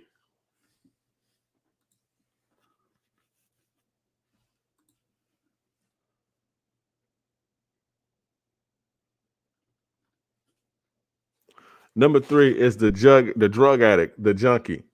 Stay away from junkies. Weed included, man. Weed included. Listen, weed is a drug too. I don't care what you niggas say. I don't care. And no, you be like, oh, you just don't smoke weed. I don't smoke weed, but still the shit is a drug. It ain't crack or nothing like that. It ain't heroin, but it's a fucking drug. Stay away from junkie women. Women handle, especially women different when they on drugs. Women different on drugs, bro. It ain't a man is.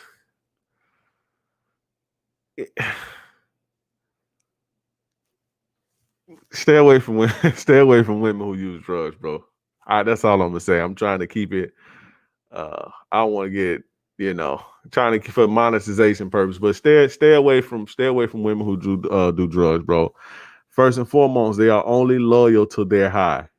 When a woman is a drug addict, and I'm not talking about, let's say you got a chick who drink on the weekends or drink when they get off work, or you got a chick, she may get high when she with a dude, or on the weekends she go to a party, she hit the blunt or whatever.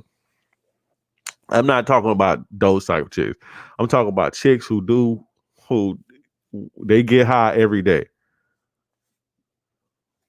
Chicks who get high every day. Number 1 is a cleaner way to say this, because I don't want, like I say, I don't want to get my shit took down and shit or flagged. It's a cleaner way to say this. Men are typically more responsible, generally, right? So when you have a man, and even when a man is on drugs, he can almost kind of function a little better than what a woman could. Women more than likely are generally are a lot less irresponsible. And I'm talking about when it comes to bills, paying things on times, keeping a place together, shit like this, generally. So when you couple this with a woman who's already irresponsible, procrastinates, uh, ain't got it together, damn near one check away from homelessness and shit like this, and you add into the fact that she addicted to drugs, it's a recipe for disaster. Men typically can carry things like that on more. You see what I'm saying? And y'all pay attention, sidebar, y'all pay attention to these powderhead chicks. The thing about coke, I don't want to say it because I don't want to get the shit flagged. But the thing about booger sugar is it's a lot cleaner and it's a lot easier to hide. There's a lot of chicks who do that shit. There's a lot of chicks who do that. And you definitely don't want a chick who do booger sugar. But yeah, they chicks who do drugs, bro, they barely scraping by, bro. Trust me. I'm talking about every single day. They barely scraping by. Like I said, it's easier for men, the way men operate, the way men move, the way men put their game down. It's easier for a man to do drugs every day and still function and still keep it together. It's not this easy for a woman. You see what I'm saying? So when you got a woman who do drugs like that every single day, usually her life is in shambles and usually her life is a wreck, right? And like I say, they only loyal to their high. They high come first. They high come before your happiness. They high come before your food. If you need the food, they high come before, them serving you. They high come. It come before anything, right? They loyal to that first. It comes first, and that's what they loyal. You know what I'm saying? And weed, right? Let me talk about weed chicks, right? Weed head chicks. Before I get into the weed head chicks, right?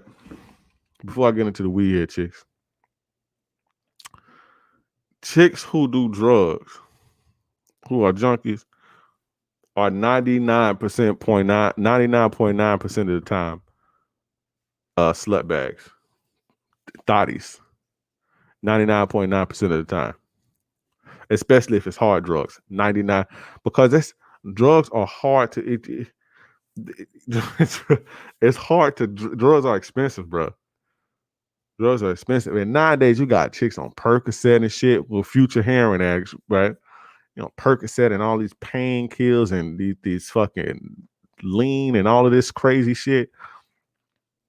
But they gotta screw to get that, bro.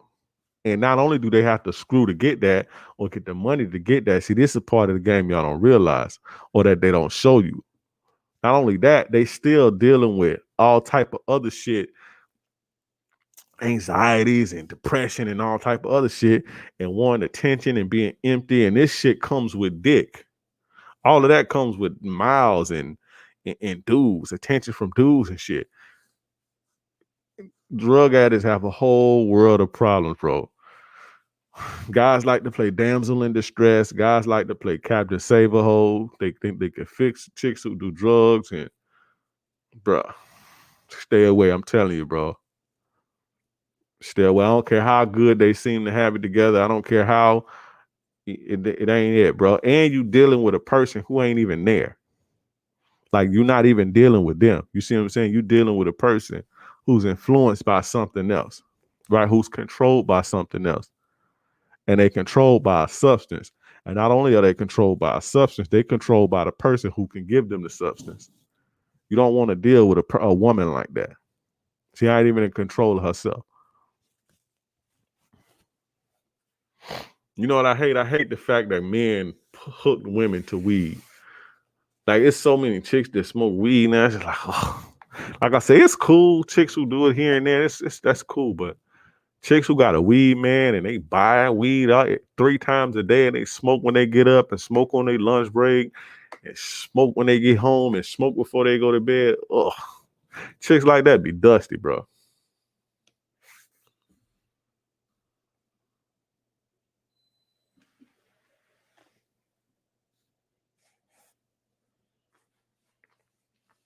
They don't even care. Yeah, like chicks used to like hide that shit.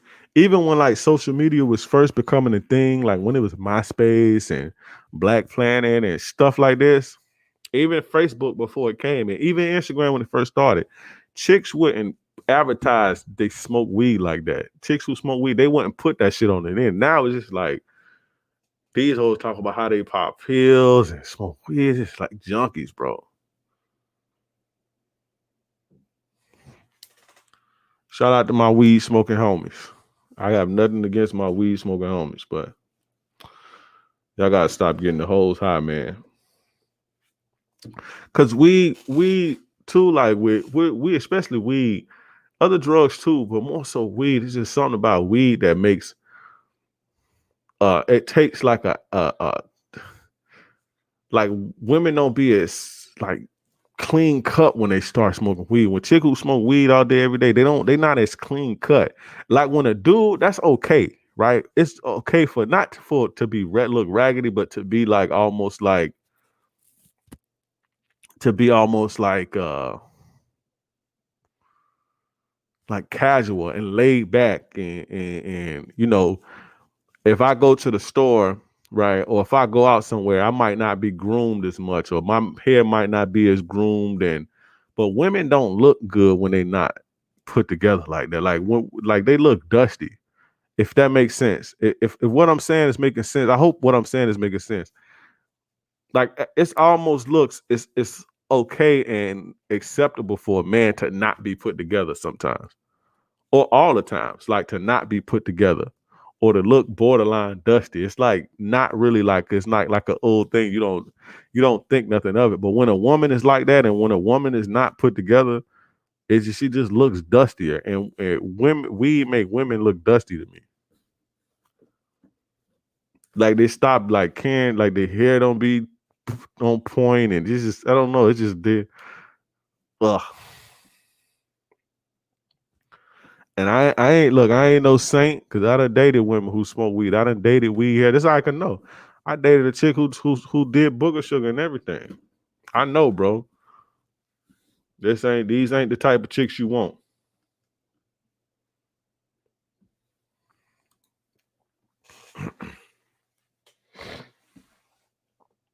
But yeah, stay away from the drug addicts, fellas. They only loyal to their eye. They extremely irresponsible, and their life is more than likely in shambles, and you don't want to take that on. They're gonna put that on you.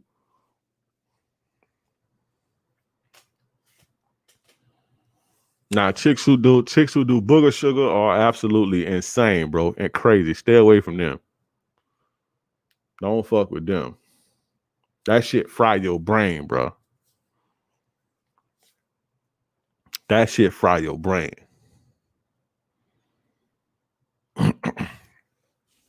But the booger sugar shit don't make you lazy.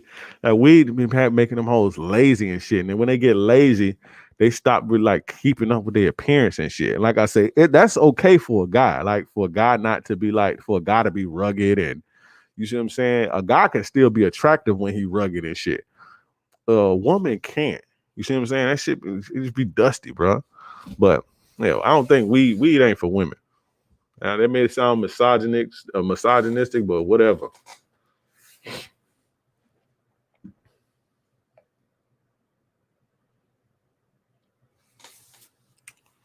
Yeah, them hoes that do the booger sugar, they're a whole different type of, and them the freakiest ones too, bro.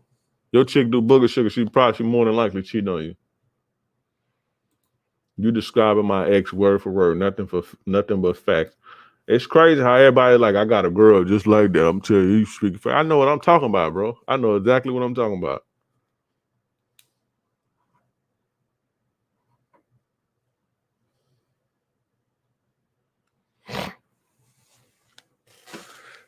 That was number 3, the drug addict. Number 4, the fourth type of woman to never take serious or to never date seriously, is Mrs. Bad Luck, right? It's a chick who's always down on her luck. This is the chick who always in some type of drama, something always happening to her, something is always dramatic is going on in her life. Something's always up with the rent, or the phone bill is fucked up, her car caught a flat, her car keep breaking down. Uh, you know, something happened to her mom over here. Her son is sick, and it's bad luck. A chick who's bad luck. Stay away from women who are bad luck. Pay attention to the stories they tell. Pay attention to their social media. Pay attention about bad luck women, right? The thing is, this is the thing, right? They don't really have bad luck, bro. That's not bad luck. What happens is they bring misfortune on themselves, right? From their decisions and their actions. And these are the seeds that's sowing from the decisions that they made, right? And you are who you hang around. So if you hang around a person, if you get with a chick and you living with a chick and shit is always fucking up in her life, she can't catch a fucking break. It's just whoa, and there's always a cloud over her head. If she move into your house, if y'all sharing the space, the cloud that's over her head is over your head now. It sounds fucked up, and it's like, oh, you're supposed to love a person and da da da da, but you don't want to take on somebody else's bullshit, right? And people like that have a lot of bad karma because they've done bad to other people. This is why they can't catch a break. So it's not luck. It's actually the seeds that they planted are growing. It's just growing in different ways. Can't never catch a break. See what I'm saying? It's decisions that they made, and they've done things to make their lives hard. And that cloud that's over their head, when you get with them, that same cloud is going to be over your head now, right? We was talking about the books I read when I was in prison. One of the first books I read, or one of my favorite books, not the first book, but one of my favorite books was the 48 Laws of Power. And I learned something very valuable in that book. It talks about stay away from the unlucky, right? And it says something very profound. There was a quote. It says you can die from someone else's misery, right? You can die from another person's misery. Stay away from unlucky, bad luck women and women who down in their luck all the time and they can't catch a break because that shit rubs off on you. The cloud that's over their head is now over your head, and you getting that rain now. You see what I'm saying? And you don't fucking deserve that. But you get that because you associating with that person. You hanging with that person, and whatever they are, that's who you gonna be. You see what I'm saying? When you hanging around bad luck people, you gonna get that same shit. So that's something that's not really talked about a lot. It's bad luck women. When guys don't really talk about stuff like that. But the things I'm trying to teach you guys is how to avoid things that cost you time, money, energy, and feelings. Yeah, it's all good to teach you how to cold approach and all that shit. But if you cold approaching a bad luck bitch, then what? If you creating sexual tension with a bad luck bitch, or if you making how to make a woman fall in love, and you pulling that on a bitch who got bad luck and you don't know how to see it, then what? You see what I'm saying? This is why a lot of the times I teach you guys things to prevent, to teach you guys the things to do to see and prevent the bullshit. You know what I'm saying? Because offense is good, but defense is what wins the championships, bro.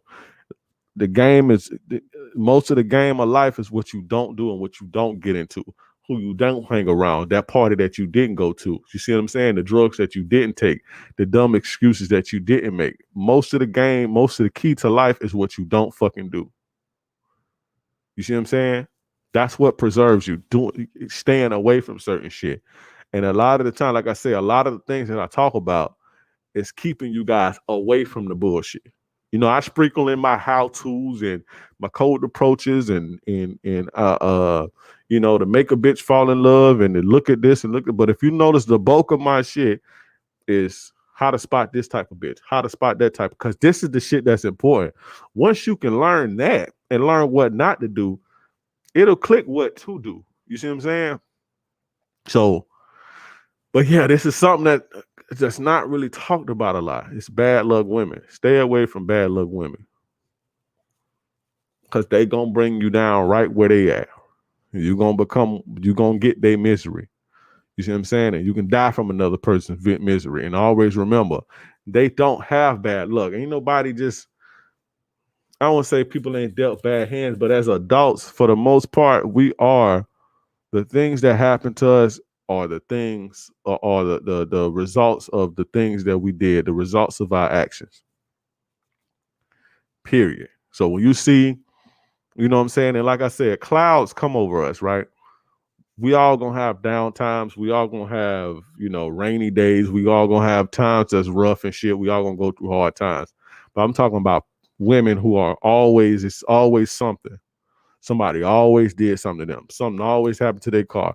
Something always, their son always sick, or they always sick, or they can't never, the phone bill always off, or just this, or they got fired from this job. This person kicked them out, or this, their mom said this to them, they ain't like. It's just always bullshit. It's always a cloud over there. Always consistently. Then that's different than, catching a rough patch in your life. That's totally different. But yeah, it's deep, bro. It's deep. So number 4 is Mrs. Bad Luck. Stay away from the bad luck bitch. Press a 1 if you feel in the game. Press a 1 if you still here, if you feel in the game.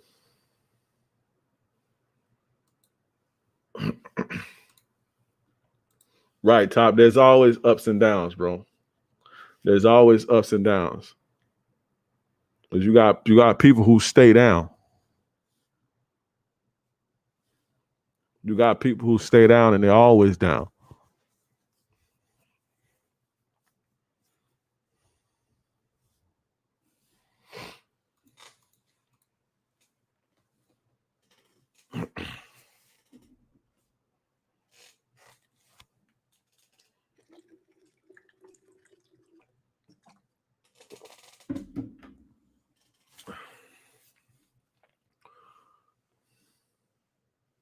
Ain't enough ones, man. It's 60 people in here. It's only, that's 20 of y'all. Let me get some more ones, bro.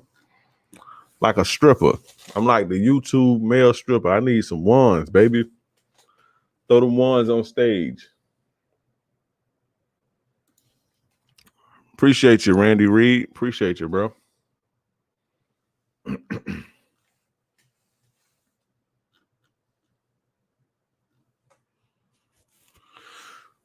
The 5th chick to stay away from.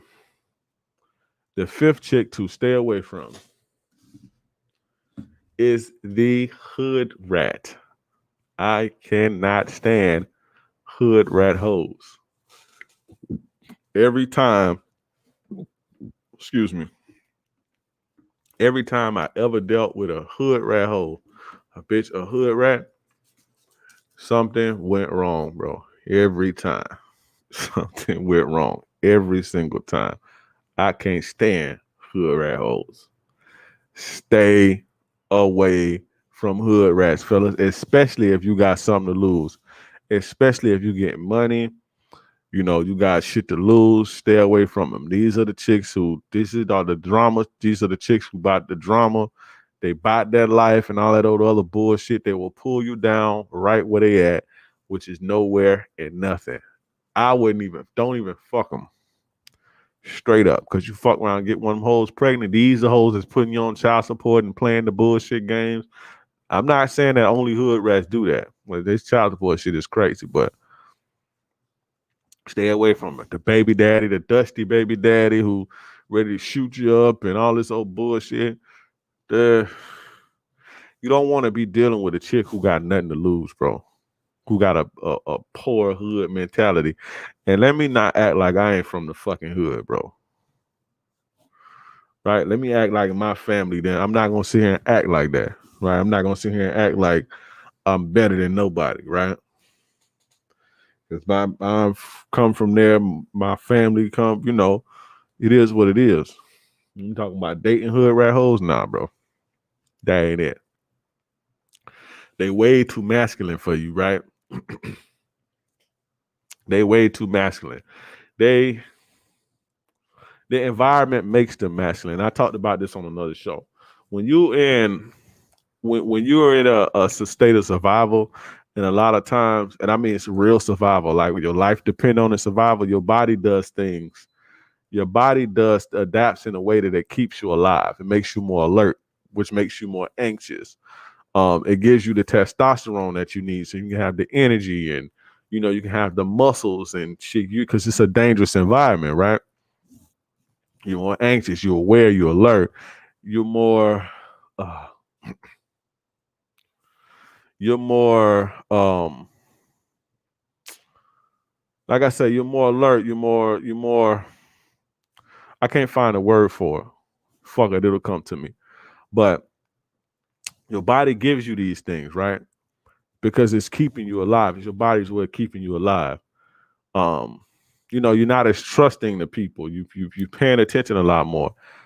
And you're also a lot more aggressive because you have to be a lot more aggressive, a lot more louder.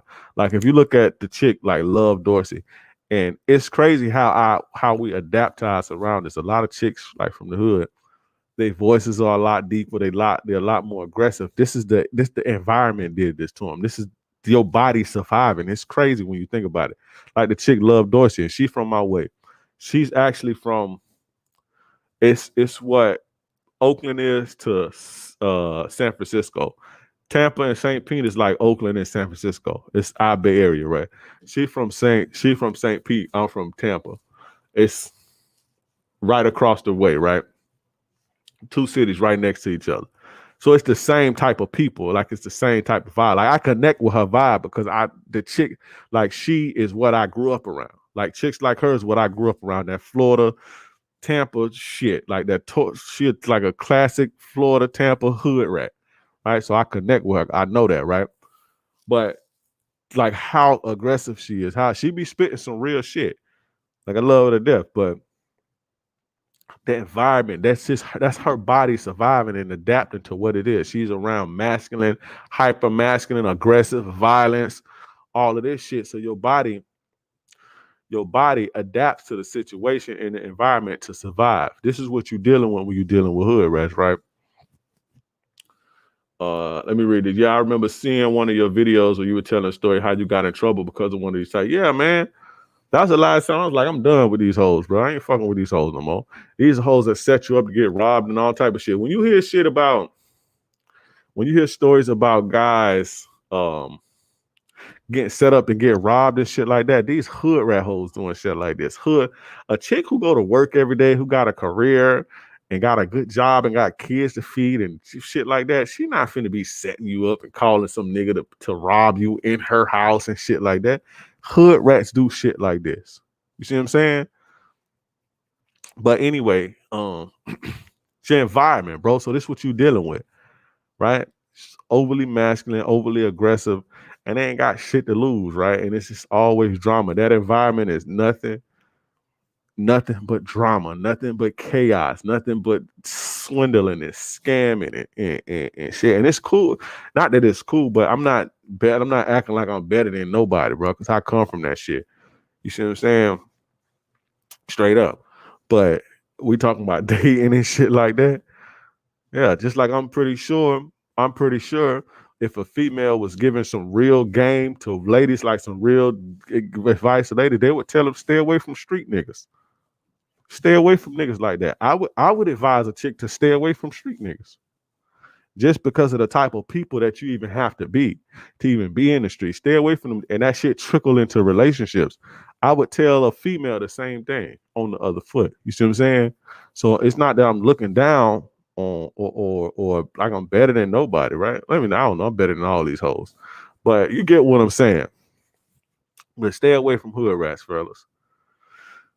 Nothing but trouble, bro, because they come from trouble. I actually went. The dude asked me what I went to prison for. Right? What I went. I ain't gonna get too much into the story, but I actually went to prison behind fucking with some hood rat bitch, bro. Basically by something that ain't had nothing to do with me. You see what I'm saying? Of course, how you live catch up to you, and the things that you do, it all catches up to you. But in the grand scheme of things, the incident that happened, I probably was gonna go anyway because I was headed there anyway as far as shit that was going on. But This particular incident had literally nothing to do with me fucking with some hood rat bitch and some shit that she had going that literally had nothing to do with me, and I get caught up in the middle of it. See what I'm saying? It's just too much bullshit. When I was sitting in there thinking like, I'm done with these type of hoes. Like, I started thinking about all the niggas who be talking about, all the times that, I done had chicks line niggas up and chicks trying to line me. It's just all based behind hood rats. Every nigga in here behind some fucking hood rat bitch. You know what I'm saying? Like, is a bitch behind every one of these fucking stories, every one of these niggas' stories, whether he killed the nigga or whatever. The graveyard is full of men behind chicks like this. The prisons is full behind chicks like this. See what I'm saying? And they don't really have nothing to lose, bro. And when you got something to lose, you don't want to be fucking with a woman who don't have anything to lose. You see what I'm saying? So, yeah, bro. I may have told that story before, bro. It was crazy, bro. I don't know. I'll probably tell it again. I don't feel like telling it right now. But basically, I caught up fucking with this old fucking hood rat bitch. I can't. Don't fuck with them, fellas. Even if you, fellas, check this out too. Because I used to think, right, especially in the street, because I know I got some street dudes watching me. Right? I know I got niggas that's in them streets that fuck with me. Check this out. I know you think that that's all you have access to, because I used to think like that when I was young. But it's not, fellas. It's not. When I got out of prison, I was 24, I think 23 or 24 or something like that. And I was like, I ain't fucking with no hoes like that no more. And I just start getting at other chicks, getting at different chicks. I was always fucking with different chicks, but I made it my point that I'm not going to fuck with chicks like this ever again. I'm not doing it, right? And not to say it was her fault, but or to blame anybody for my situation. But like I say, the game is about what you don't do. So that, and I always thought like that. So I said, okay, if I don't fuck with this type of person, then I'm not going to be in these type of situations, right? So I started to venture out and just fuck with different type of hoes, fuck with square hoes, and fuck with square hoes more, and give them type of hoes a chance, and fuck with these type of hoes, fuck with white chicks. I was fucking with white chicks before, but white chicks who was like square and shit like this, right? When I was real young, especially when I started getting into the street shit, I always had this thing where like, chicks like this won't really fuck with you. You see what I'm saying? So what I'm saying is, fellas who in the streets and you listening to me, it's worse if you fuck with chicks that's hood rat hoes, because you got way more to lose. Fucking with one of them hoes, you have your life. These the type of hoes that set you up. These the type of hoes who baby daddy be the police. Some of these hoes be the police. You see what I'm saying?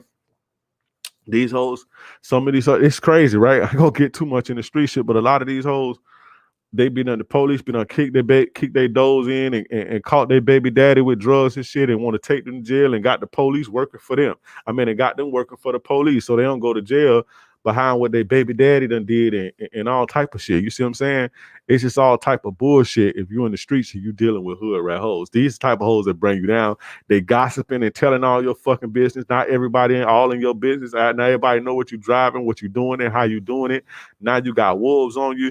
Now her little brothers and them little dusty niggas seeing and peeping about you and coming over and don't fuck with them, bro. I'm telling you, when I stopped, I learned this, right? I learned this when I was locked up. I learned the quality of your life. The quality of your life is directly dictated by the quality of women you choose to entertain. And I learned that while I was sitting in jail, bro. Sitting in prison. Like, goddamn, bro. And when I said I'm not gonna fuck with no low quality bitches no more, when I got out, I stopped going to jail. Even if for years I was still doing wrong, but my game had elevated times 100. I made way more money. I was getting way more money, doing way more flyer shit, driving flyer shit, and I wasn't fucking with no hood rats. Had I still been fucking with hood rats, I probably wouldn't be here, and I'd probably be in jail. You see what I'm saying? But if you fellas, if you fuck with them streets, you in them streets, stay away from them type of hoes. Venture out, clean yourself up. Learn how to speak more, take the gold teeth out your mouth, do whatever you got to do. You see what I'm saying? To start attracting different type of women, because them type of hoes gonna bring you down. Trust me.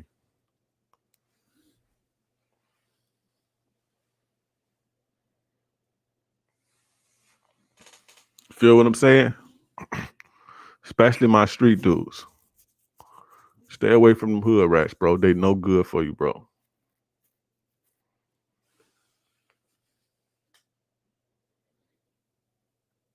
You only good as the people that you fucking with. Y'all still here with me? Y'all still feeling the game?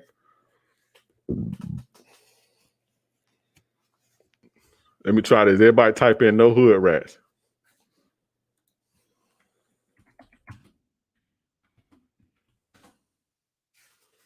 No hood rats. Everybody type in no hood rats.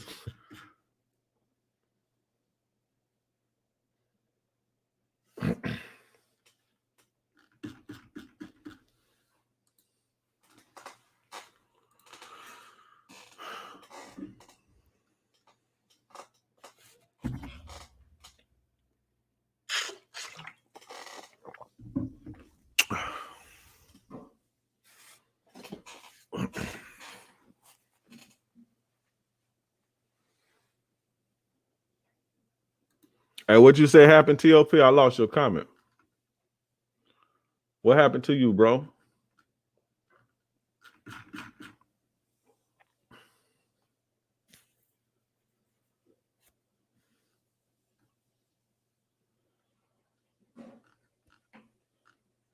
I can't find your comment of what you was saying happened to you. I'm being nosy, but I want to know what happened to you, bro.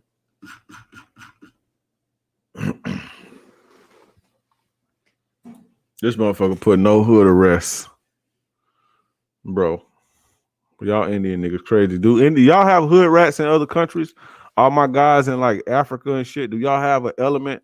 Do y'all have that type of element? And there's a difference between the poverty and a hood rat. Being poor and being a hood rat. Because it's poor people all over the world. But I wonder, do other places have that element? Right?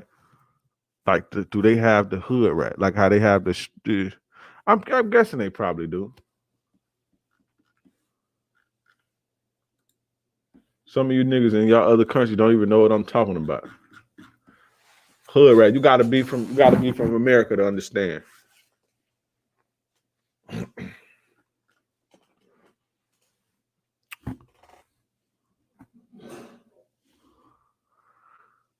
Number 6. Y'all niggas too lazy. Y'all too lazy to put no hood rats. Well, then let me get a 1 if y'all ready for me to move on. Give me a number 1. Since y'all too lazy to put no hood rats. I ain't typing all that shit in my phone, man. You go on and spit the game, bro. There we go. Look. Something easy. Okay. Now I know that you motherfuckers is lazy. And I just can't ask I can't ask too much of y'all. How about that? That's better.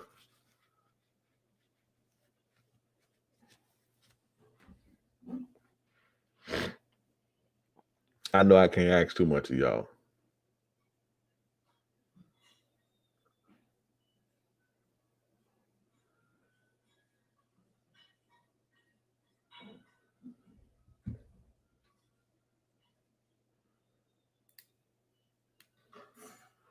We used to want to go to Mexico to get a woman, but they say they're Americanized now.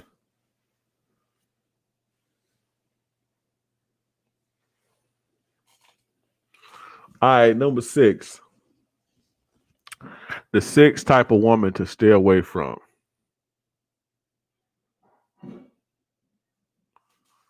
The 6th type of woman to stay away from. Strippers. I know that sounds like, oh, well, duh, but nah, it's not duh. Or let me say exotic dancers. Like, because they have boyfriends. A lot of their boyfriends be simps, and guys don't really know no better, right? And hey, what's simping? I knew this one dude, right? This dude thought he was pimping because his girl was like, she would give him a little bit of money and shit, but she was a stripper, and he would, she took care of all the bills and shit. He thought he was the biggest pimp in the world. But yeah, fellas, stay away from strippers, man. Stay away from strippers. Stay away from that. Now they come with a lot of bullshit too, but And strippers of all class, even the high class one that work in the top class strip clubs, down to the hood strip clubs, all strippers, all of them. Stay away from them. The reason strippers are liars and manipulators. The biggest strippers are the biggest liars and manipulators. The biggest. It is second nature to them, right? It is second nature to a stripper to be a liar and a manipulator because they do it for a living. This is what they do day in and day out. Day in and day out. They are lying and manipulating men. They ain't no switch. They don't come home and turn that switch on and off. Once you start doing something every day, day in and day out, you become that shit. Everywhere else, when guys go to the military, guys have a hard time adjusting to not being a soldier at home. When you come home from prison, guys come home from prison, it's hard for them to not be a convict and shit. I still have some habits that I picked up 15, 16 years ago. I'm not institutionalized, but there's little subtle things that I still do. If you going to work day in and day out, it's hard to turn that shit off. Lying, you gotta lie and you have to manipulate men. You gotta lie and you have to manipulate men day in and day out. Your girl gonna be coming home lying and manipulating you too, bro. It's their nature. It's a part of who they become. And you don't want to date people like that. Yeah, we can make the argument, well, you don't want a girl, you don't want your girl dancing and front of all of what everybody in the whole city can see your girl goodies. That ain't even my argument. You can make that argument if you want to, but that ain't even my argument. I ain't even gonna talk about that. I'm gonna just talk about how when somebody do something day in and day out, how it becomes a part of their character, and they don't turn it off. See what I'm saying? They don't turn it off. They could never turn it off. Well, they can, but still, they bullshit, just full of bullshit. You know the funny thing about strippers, I can spot a stripper from a mile away, even if she ain't. I can spot a stripper and I can probably spot a prostitute. I can spot all type of women. I can spot sluts, thoughts. I can spot all type of women, man. But I could tell strippers they have this distinct look. Over time, once she's been stripping for a while, they have this distinct look. The way that they dress and the way that they carry themselves. Like I could see a stripper from a mile of fucking way, bro.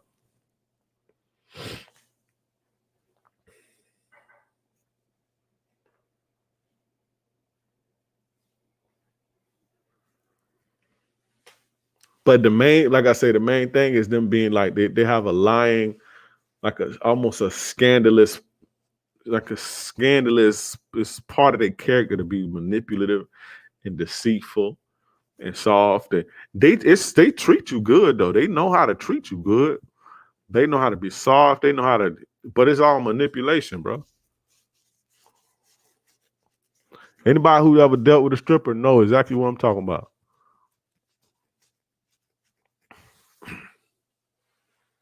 It's a lot of them. The thing is, just because they strip don't mean that they don't need love and don't be looking for boyfriends and shit. They be having boyfriends and shit too.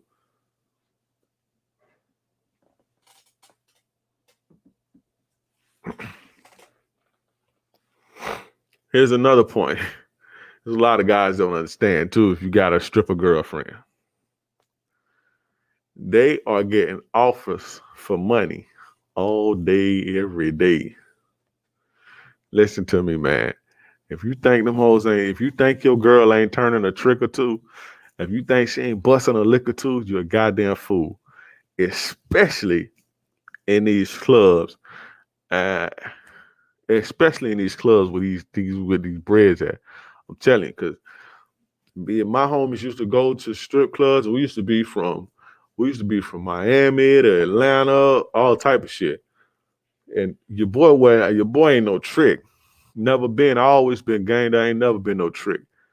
It ain't what I do. The furthest thing I did as far as tricking was throwing money in a strip club. All right, that's tricking too. That's low, right? I done did all that. But as far as I got homies that pay my homies used to pay them. Like, what's up? I got $1,500 for you. What's up? Real, real talk. These hoes had boyfriends and everything. Boyfriends and kids at the house and everything. Mom, I got $2,000 for you. What's happening? These hoes was jumping. I ain't never seen none one of them niggas get turned down. And like I say, my homies was the type of homies. Like when you go to a strip club and you seeing the niggas that's in there balling and shit like that, those was my homies. This is why this is the niggas I hang with. Right? This was my crew, right? And niggas for a while, it was a point in time. It was a point in time where this was maybe like, 10, 15 years ago. Regular clubs wasn't even popping no more. It was all about the strip club. So the strip club, because at first it was kind of frowned upon to be like in a strip club. Like it was like almost like you was a sucker to be in a strip club. But it got to a point to where, and I think like Big Meech and them changed that. Like them niggas, Big Meech and all them niggas, like them niggas was fucking all them hoes. All them stripper hoes, them niggas was running through them hoes, bro.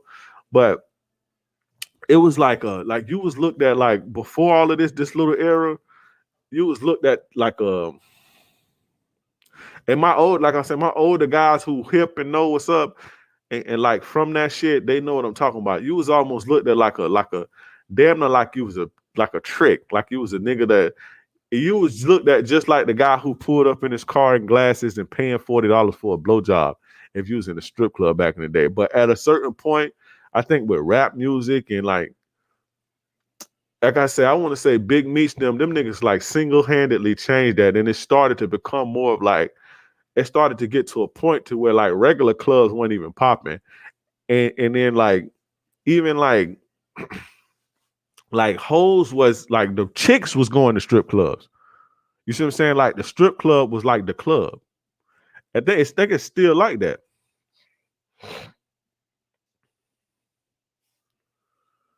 Let me see if I can find some. I don't know. I may find some old pictures of me. I think I got some on my old Instagram. But if I screen share, then y'all gonna know my old Instagram. I got an old Instagram I had from a long time ago when Instagram first came out.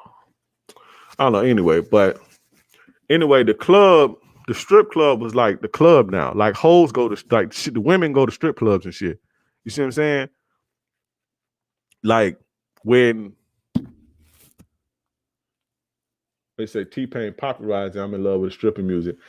He didn't really popularize it. T-Pain like rode the wave, but he didn't popularize it. Like, but when he made that song, this is the era I'm talking about where, like I said, it stopped being like frowned upon to go to a strip club. Going to a strip club was like going to a regular club. So what I'm saying is now you got niggas who balling in here because hoes coming. Like regular chicks is coming to hang out and drink and shit. And these shits is starting to become like clubs. They pack like clubs and everything. Then they shit, you got like shit like Magic City and all of this shit start popping off and shit. And I used to be seeing Black China before she blew up. Black China used to dance at King of Diamonds. I meant to say King of Diamonds, but King of Diamonds, Magic City, and all this shit. Black China used to dance at King of Diamonds in Miami. We used to be all through that shit, bro. And you got niggas with real like money and balling niggas in here. You see what I'm saying? And these niggas is paying. Look, the shit that we be talking about niggas that be simping and tricking and paying for hoes and leading with the wallet. Street niggas in the street. A lot of niggas in the streets don't care nothing about none of this shit we talk about. Like my homies used to look at me like I was crazy. Cause I'm not paying no stripper to fuck. I'm not paying or giving no stripper no money. These niggas, a lot of my homies used to look at me like I was crazy by the way that I thought. I got homies but they was players too at the end of the day. It wasn't like they was simps, and they was like alpha dudes, but like they just was getting money.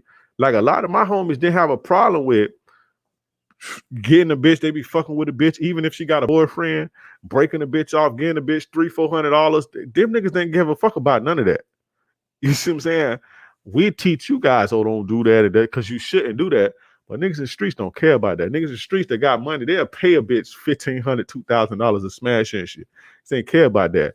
And my homies was paying strippers from here to Atlanta to Houston. All them hoes, bro. 10, 11, 10, 10, 12, 13, 15 years ago, My homies, we was running through them hoes, bro. I'm telling you, bro. I'm telling you, 1,500. So they get strippers, they getting offers to fuck for money all day, every day, and they cracking. They are gonna crack. Trust me. You got niggas talking about, especially now when you got niggas that's scamming and this shit. It's a whole different level of money now. Niggas like, oh, what's up? I got $2,000. I got $1,500 for you. It's a wrap, bro. It's a wrap. And your ass work at a warehouse or your ass work somewhere making $15 an hour, $16, $17 an hour somewhere. It's a wrap. And here come this nigga. He'll get her $1,500 every time he in town, every 2 weeks or something like that. It's a wrap, bro. Your girl got her John on the line.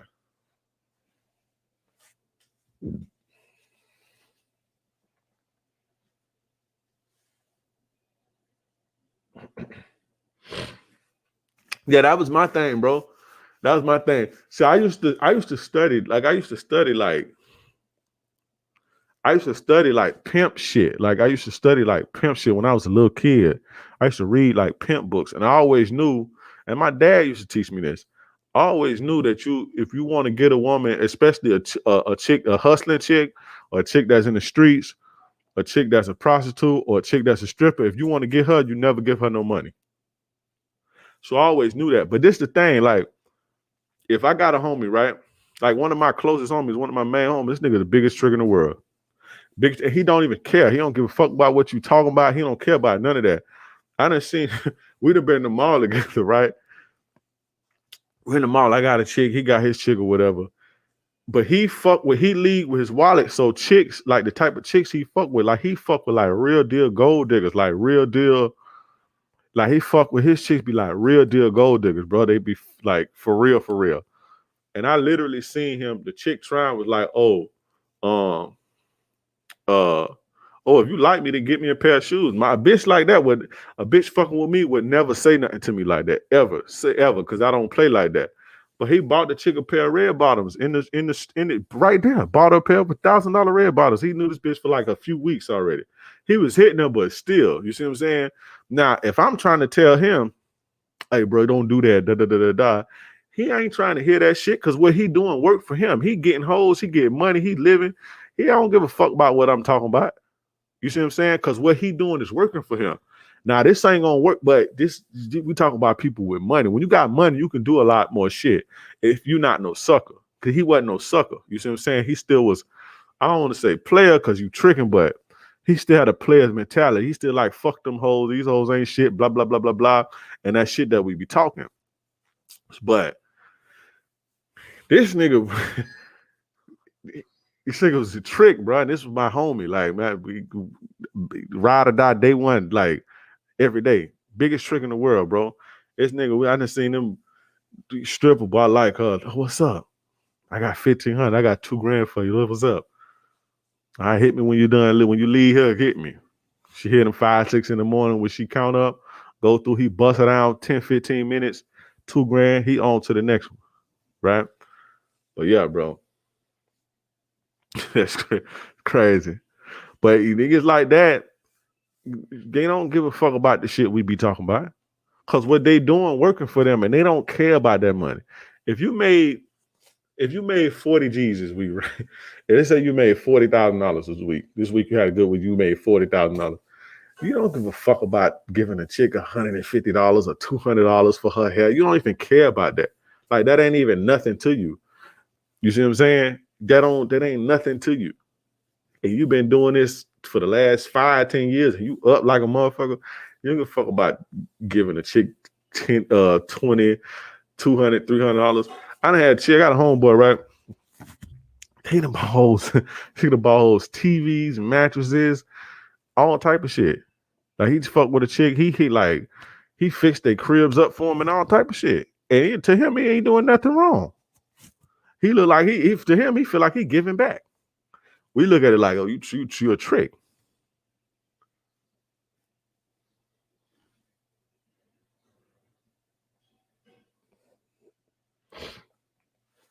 That's exactly how my dad is, a player but a trick. Yeah, man, there's a lot of street dudes, bro. A lot of street dudes with money. Them niggas be tricks, bro. Rappers too, like a lot of them rappers and celebs and entertainers, a lot of them niggas be tricks. But anyway, yeah, fellas, stay away from strippers. I kind of went off on a tangent. Stay away from strippers. I'm over here, I be giving y'all my personal past life and shit. I be giving y'all my personal life.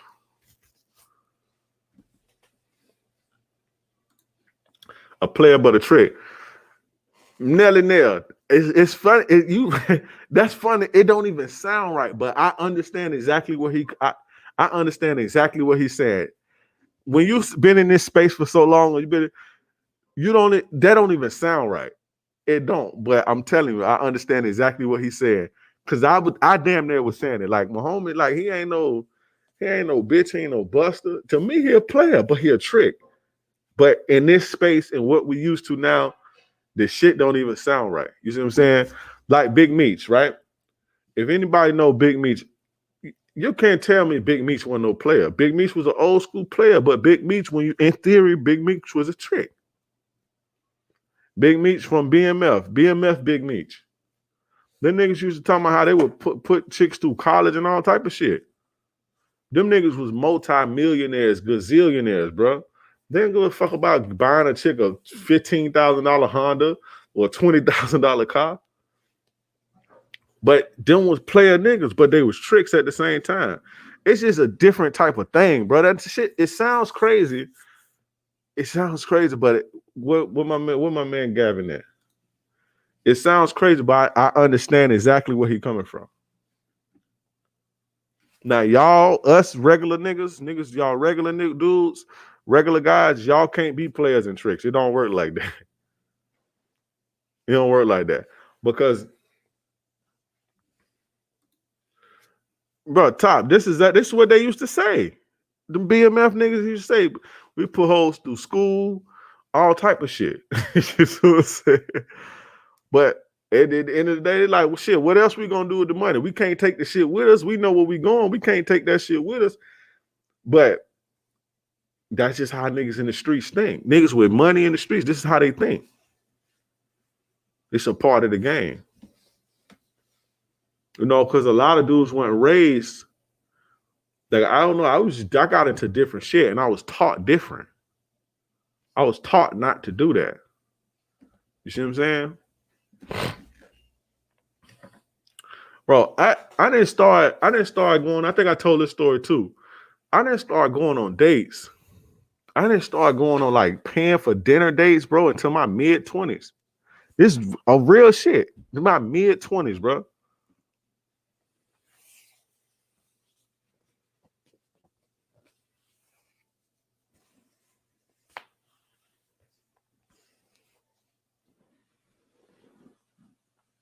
Mid-20s, bro. I didn't start literally going on dinner dates. Y'all be in high school and all type of shit. And in college, be like, oh, you know, I'm about to have a date and take a restaurant. So that, bro, I didn't start doing dinner dates until my mid-20s. I didn't say I started dealing with women, but I didn't start doing like dates till I paid for it till my mid-20s. And my homies used to roast me because I wasn't doing shit like that. Like, them niggas used to literally roast me, bro. Like, they would take a chick. This is what I'm saying. They would take a chick, right? They would take a chick, first fucking date to fucking Cheesecake Factory, spend $150, go to like, I'm trying to think of something that most places have. Most places have a Cheesecake Factory. What do you say, Cheesecake Factory? Spend like $150, $200, and hit her, and still knock her down. Like, to where I would say, like, if you take a chick on a dinner date, and in theory, you know, generally, you know, you lead with your wallet. You take a chick on to expensive dinner dates and shit like that. Then they're gonna put you in a beta male. Bro, it's different. It ain't even. I know better than that. I teach you guys that too because that's true, especially if you're a working kind of dude. But if you're a dude and you just made 40 grand last week, going out to eat to a first date and spending $150, $200, that shit don't mean nothing. You're not looking at it like that. You see what I'm saying?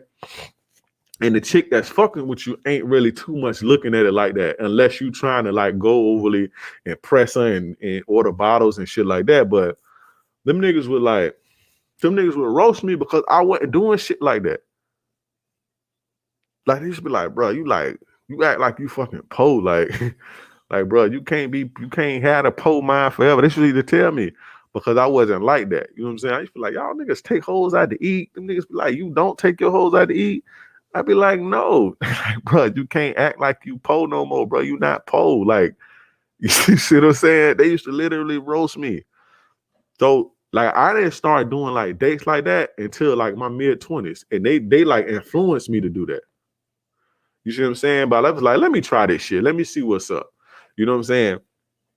And shit, I would go on first dates, spend $150 on a date at a dinner first time, smash a bunch of fucking times. So because like I said, at the end of the day, I'm a player. It don't matter. That shit don't really matter if you're a certain type of dude. I just advise guys not to do that because y'all don't know better. Y'all don't know how to be somewhere and then be player and steal, and y'all still gotta put barriers in place and act like you this and act like you that. Y'all ain't got the game to be doing shit like that. But yeah, bro, I ain't start doing shit like that till I was like 20, in my late 20s, I'm in mid-20s, bro. And I had been fucking with chicks at that point for like 10 years. Like as far as hitting them. My niggas used to like, but this the type of mentality that dudes that cats had. You know what I'm saying? What? Bro, you can't be, bro, you're a crab. Niggas should call me a crab. You're a crab, bro. You're a crab. You being stingy with the hoes. Don't be stingy with the hoes. That's what they used to tell me. These broads P is not worth paying for. The thing, right? I don't know if y'all having. I don't know if you. I don't think you're talking about. I don't think you talk about what I'm talking about. Y'all having another conversation.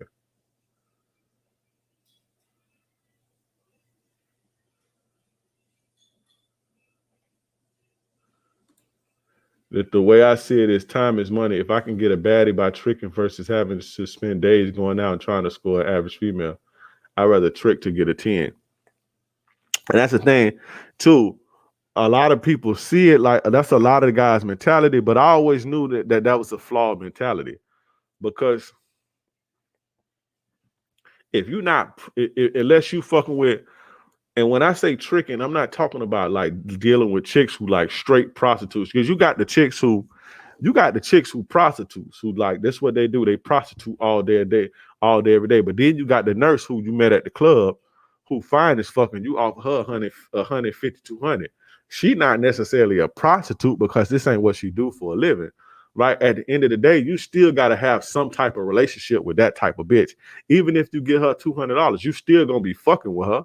You see what I'm saying? You still got to talk to her when she come to the crib or the room. She still gonna want to talk to you and all type of shit. So that ain't unless you paying a prostitute that's on the blade or the stroll or off an ad or something like that. You still gonna be wasting your time, bro. Tricking. I don't give a fuck. My homies, them niggas probably listening. You see what I'm saying? Because them niggas fuck with my shit still. Y'all niggas probably listen. It is what it is. Call me tomorrow. Y'all already know how I feel. But if you tricking, it's an overcompensation for a lack of game, period.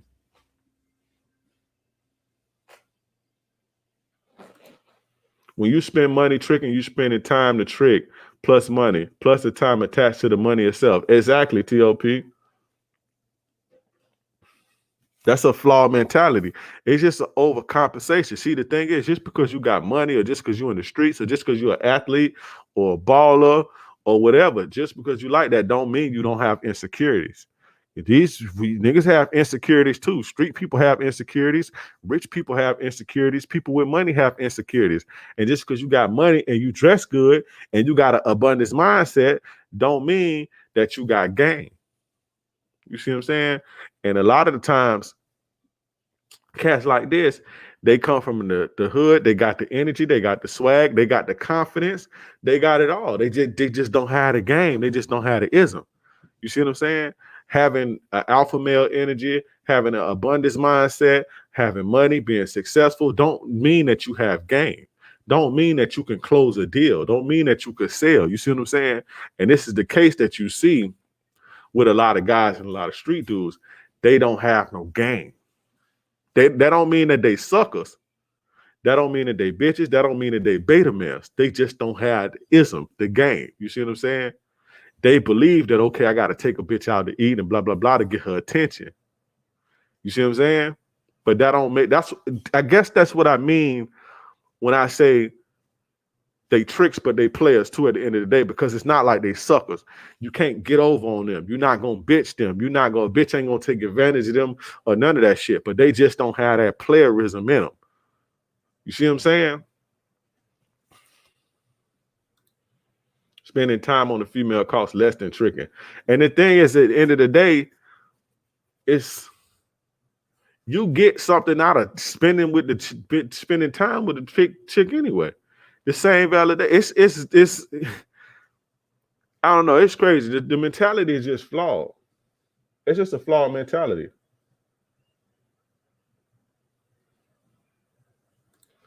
Is tricking sex better than a chick who actually like you sex? Drake, and I ain't never tricked before. That's the thing. I spent money on a chick one time, $160. I almost said her name because I was rambling. One time I was 20 years old. One of my homies, it was a stripper too. 20 years old. One of my homies, big old trick. Rest in peace to my boy though. Rest in peace to my boy, big old trick. Damn, I almost said my boy name, but rest in peace, my boy, big old trick, bro. One of my homies like, boy, blah, blah, blah, blah, blah. I'm telling you, she it, da, da, da, da. I'm like, bro, I'm cool. If she ain't in there, she like, bro, you got it. I'm like, bro, I ain't got it for no ass. He like, bro, you need to start acting like that. You got it. You know you got it, bro. Go on and do the thing. I'm drunk. We in the strip club. So I'm like, let me see what this nigga talking about. It wasn't worth it. It wasn't worth it. One time, I never do it again. I would never do that again, ever. Well, I gave a chick some bread. To smash. I was 20 years old. I'd never, ever do that again. I said I'd never do that again. That's the biggest waste of money. I halfway don't even remember it.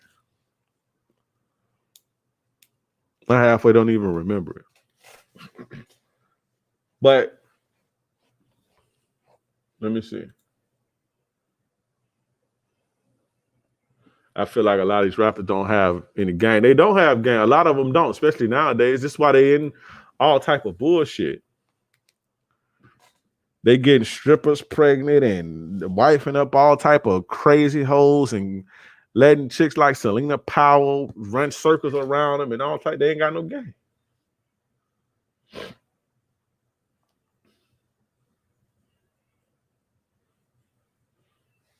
But yeah, I did one time leak. I was 20 years old, bro.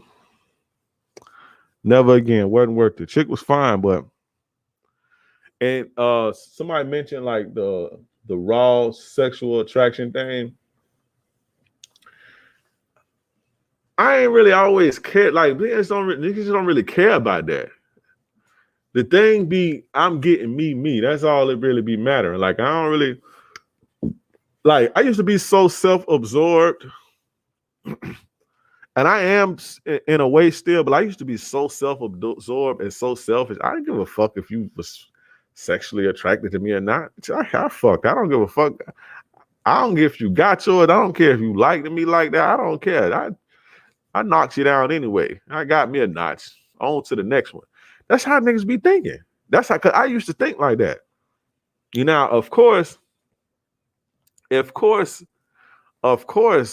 what I want my girl to be into me, or I want my woman that I'm investing in to be into me sexually and be sexually attracted to me.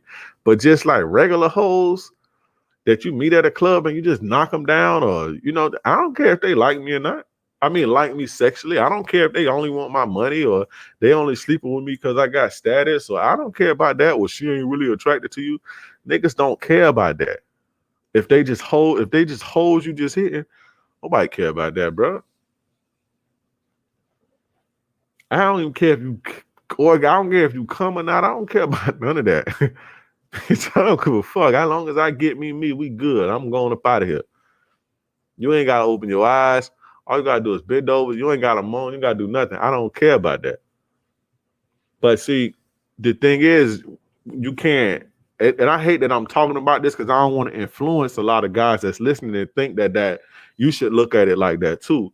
Because a lot of you guys, you want relationship, and you can't apply that to your relationships or the chicks in your rotation or the chicks you just talking to. I mean, the chicks that you fucking with tough like that. I'm just talking about a chick. I see a chick in the club. I'm like, hey, what's up? I don't care what she like me for. If she fucking, she fucking. If she not, boom. I don't care if she into me sexually or not. I don't care. And that's the mentality that you see niggas have when it's like, oh, well, why would a dude trick? Why would they choose that over raw sexual attraction? Because niggas don't care about if the girl like them for whether they got money or not. Niggas just trying to get a nut, get them a notch under their belt, get their little validation, and they on to the next one. That's what it's about. I don't have HOs. I'm just fuck shit. I do. I probably always have that. As long as my thing works.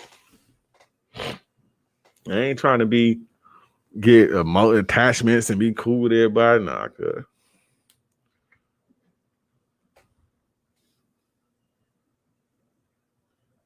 But yeah, we was on to that one for a minute. That could have been a whole show.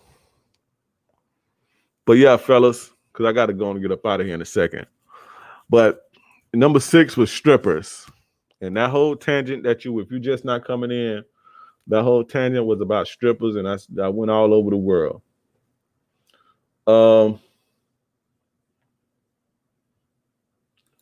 I can't even have sex with chicks who I ain't attracted to. That's the thing, Top. It's not about whether you attracted to them. Of course, you're going to be attracted to them. Niggas don't care if they're attracted to them or not. But if I see you and I want to smash, of course I'm attracted to you. But if I meet you and I say, damn, that bitch got a fat ass, I'm trying to hit her. You smash, what's up? Slide through the night. And she with it, she come or whatever, she come to the crib or whatever you do to hit her, then of course I'm attracted to her because I want to hit her. I'm inviting her over. I want to smash. The thing is, niggas don't care if she's attracted to him in that type of way.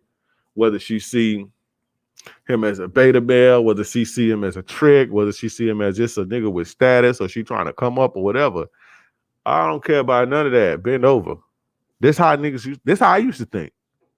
Now, like I said, of course, the chicks that I'm messing with tough, the chicks that I'm cool with, the chicks that I'm into, my girl or whatever, of course I want you to be into me and be attracted to me sexually. But anybody outside of that, bitch, I don't care why you fucking me. As I get my nut, I'm cool. I don't care if you come or not. You see what I'm saying? Because once I hit you, I ain't probably going to even call you no more. Probably call you back one more time if it's cool.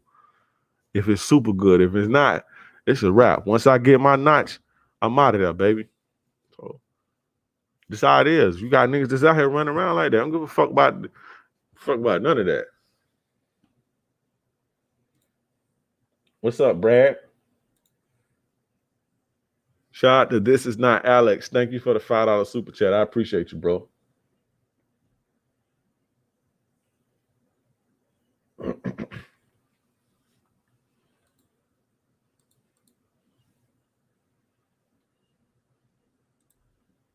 I don't care if you coming out. I don't. If I don't fuck with you, you ain't my girl. Shit, if y'all damn near if you my girl, that's your problem. I understand how orgasm working. That's not my fault that you can't. That you not connected to your sexuality. You don't, or that you not. I ain't got nothing to do with that. You're not gonna. That's another thing too. I think I'm gonna do something on that another time. Somebody remind me. But fella, stop getting yourself down in the dumps because you can't make your woman orgasm. That's not your fucking problem. Women have literally tricked you motherfuckers into believing that you're responsible for their pleasure and shit. Or for them, for you're not responsible for that. A woman orgasm has nothing to do with you. It has something to do with you and the fact that whether she has a connection to you or she's attracted to you in that way, or you turn her on. Yes, but it's not your responsibility. That's not your responsibility. And dudes are literally like in driving themselves in depression because they can't get their woman off. No, your woman can't get off because she lost her fucking, she's lost the a sense of self. Well, I don't want to say a sense of self, but she's lost the connection to herself because she be fucking everybody.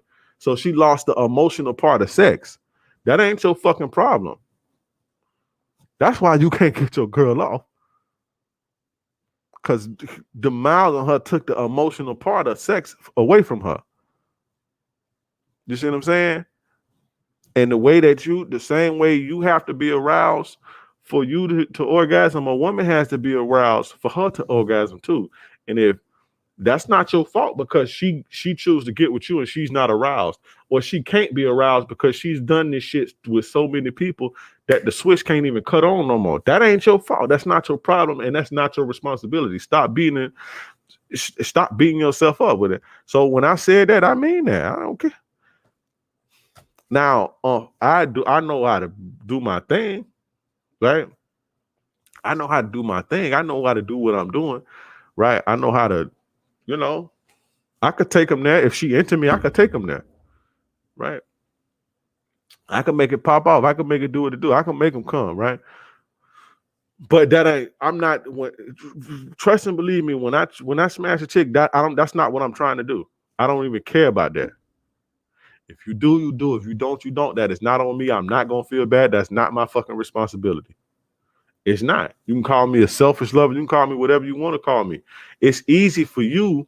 It's easy for you, and you can sit here and take it for granted and be arrogant because it's easy, because a God knows how to make himself do it. We do it so much that we know how to make ourselves do it, and that our bodies don't work in the same way that you do, right? But fellas, if you ever want to fuck with your chick and you're doing it, don't bust a nut, and watch how it fuck with her. You see what I'm saying? They get so arrogant to the fact because they think that they making you do it. It was like, well, I made you come. No, you didn't, bitch. I made me come because I like you and I'm attracted to you, bitch. That's why. You see what I'm saying? That's why I came. I'm in tune with myself. I've been jacking off since I was 12. I know what it feels like. I know how to make myself come. We take stuff like that for granted. They take that for granted. They think that they did that. No, bitch. I just like you.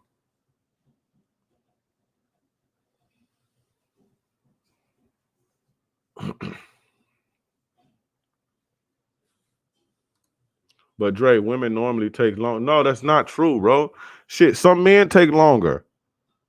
That's not, no, bro. I ain't going for that. Y'all got to get aroused. We have to get aroused. I done seen shit. I done bust soon as I stuck it in, and I done seen a chick bust soon as I stuck it in. Like literally in a minute and bust all over the place. I seen this. It's like that's bullshit. That's bullshit. No, y'all be having sex with people you're not attracted to, that you don't have that don't arouse you. That's why. You're not gonna run that on me. I know, hell no. Retool, you my baby, but no, sir, not like that. Not like that, but my baby. You fuck with the channel, you fuck with my movie. I fuck with you, but you ain't finna do that. You ain't finna do that. Nah, I done fuck way too many women to know. It don't take y'all that long. You just fucking somebody you don't really like that, and you need to. You may like him as a person. He may be nice. He may get you flowers, but you need to understand sexual attraction as a woman. And when you fucking a nigga, you fucking a dude who you sexually attracted to, who turn you on, it ain't gonna take you that long. A lot of women from your culture, a lot of women from certain cultures don't know that. They're not experienced with that because they're not out here like that to experience. They don't have the experience to know that. See what I'm saying? A lot of, especially like Indian culture, them niggas be putting handcuffs on y'all. So y'all don't really know that. Y'all don't even know that world like that, to where it's like you fucking, y'all damn near marriages damn near be fucking arranged and shit like that. You know what I'm saying? In some places, so well, y'all people teach y'all to get with provider type of guys and shit like that. And you're not really attracted to them like that. You see what I'm saying? But you got to do it because it's your husband. Of course, it's going to take you longer to come. But if you get with a dude who do it for you and turn you on, and he's and you into him like that, as soon as he put it, and he hits you a couple times, as soon as he stroke you a couple times, you coming all over the place. Trust me. Just like if a dude is super into a woman and is excited and aroused, it's easier for us to get excited and aroused and shit like this. And the thing is, the things that turn us on about women is easy. You see what I'm saying? We get excited and aroused and super into a woman just by the way she looks. She can have a shitty personality or nothing and everything. You see what I'm saying? Just by the way she looks, she can have a fat ass and we aroused, we emotional, we all into it. So if when we see that, we bust fast, that's why, because we super into it, we anxious, we want to do it. I got a video teaching you. I got a video about how to last longer and shit. And one of the things in the video was to remove your emotions from the situation, remove yourself and depedestalize a bitch. She's just another bitch. You got to look at her like that. You see what I'm saying? When you bust fast, when you come fast like that, this video is not gonna get monetized. When you come fast like that, it's your emotions, it's your anxiousness. You that aroused and you have to move yourself. It's the same thing with women. Y'all just be fucking niggas. Y'all be fucking dudes who you not attracted to. That's why it take you a long time. Well, you ain't gonna run me. Nah. No, sir. You can't run that on me. So like he say, let me see that comment. I'm gonna put this one up again because I mean that.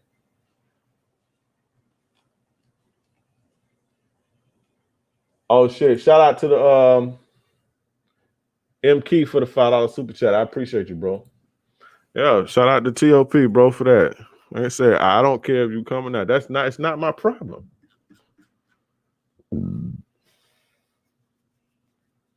It's not my problem. Call me selfish lover, call me sober, call me what you want to call me, but that's not my problem. If I don't come, is that gonna be your problem? Imagine if the burden of performance was on the woman. Right? Like, come on, fella, stop making yourself depressed and shit because you can't make your girl come. She don't like your ass like that. Straight up. Or the time that she did, a lot of times too, like, especially if you're in a situation to where, especially if you're in a situation to where, you know, you got a live-in girlfriend and y'all fucking and shit. Sometimes when she fuck you, she may not feel like doing it. You see what I'm saying? She might not be there. Right? And this is the thing with women's bodies. Women can still fuck if they not aroused. You see what I'm saying? If they not aroused, they can still fuck because they got a hole. A man can't fuck if he not aroused. He can't fuck. His dick won't get hard. It ain't gonna work. You see what I'm saying? So a lot of the times women are fucking and they not aroused. So this is the difference that you seeing. Damn Spaz, what's up? You feel me? This is the difference that you seeing. There's a difference between men and women.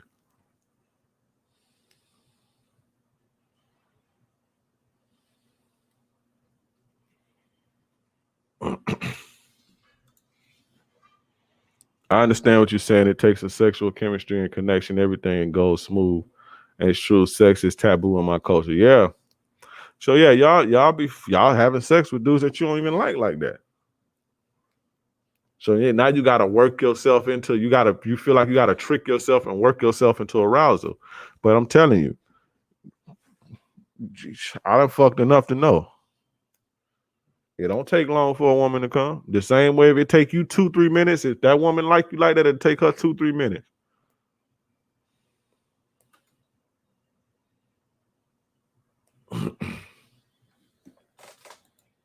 Santiago Felix, what's good? All right, yeah, we're gonna move on. We're moving on. The 7th type of woman to stay away from. Y'all ready for this? Press 1. I love these shows the best when I can get to go off on my little rants and shit. and just talk about shit like that. Talk about stuff like that. I love it.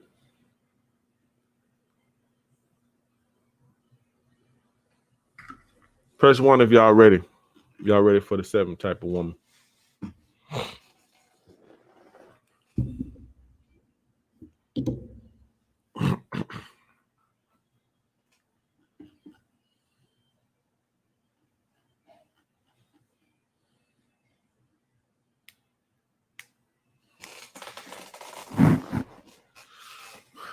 The 7th type of woman to never date seriously, to never take seriously, or you never date them, you never make them your girlfriend, you never wife them.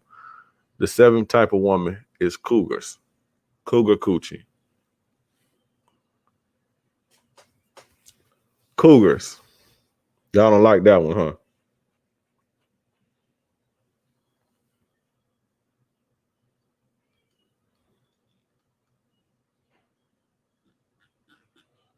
Stay away from cougars.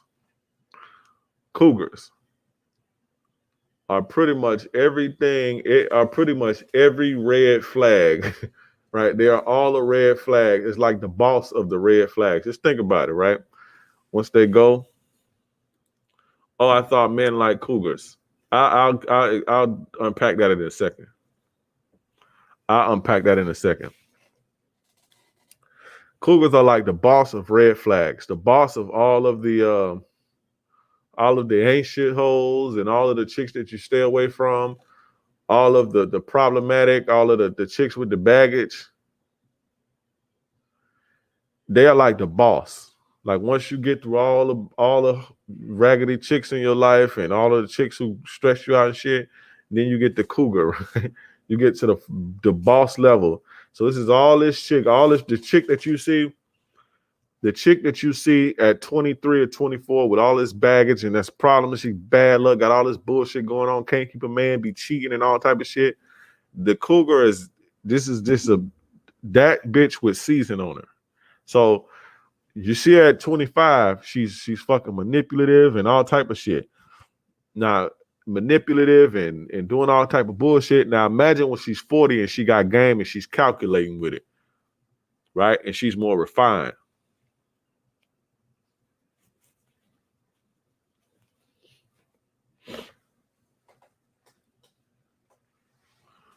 She's more refined with it. Cougars are very manipulative, right? And they're very controlling. This is the reason why they don't have a man at this point in their life. Chicks is 37, 38, 39, 40 plus. It's different. With men, it's different. Like men and women, and you already know we different. When a woman don't have a man, right? When a woman don't have a man at that age, something ain't right. Something ain't right. Women don't really want to be lonely and shit, bro. They either cheated or got kicked to the curb or left some dude because they was cheating on a dude or can't keep a dude, something for them to be that old, especially if they pretty. Pretty chicks who cougars, something ain't right, bro. You gotta think to yourself, why they don't have a fucking man?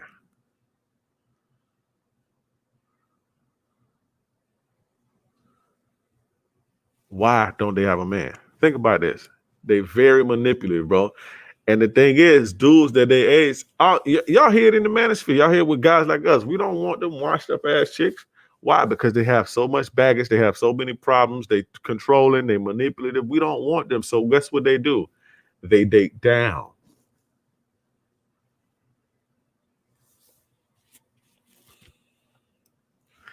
They date down. Right? They date down. They date guys who don't have no game. They date guys who don't know and who can't see them for their bullshit. Guys like me don't attract cougars because a cougar can't control me. A cougar can't run that bullshit game on me. A cougar can't manipulate me. So they don't attract men like me. And men like me ain't gonna fuck with them. See what I'm saying? And when I say cougar, I'm talking about older women who typically deal with older single women who hunt and deal with younger guys. The reason that why wouldn't a woman want a man who's stable, got his shit together, strong, headstrong, successful, blah, blah, blah, blah, blah. Why wouldn't they want a man like that? They can't do nothing with him. That controlling, manipulative, toxic bullshit, they can't do nothing with that. They can't do nothing with me.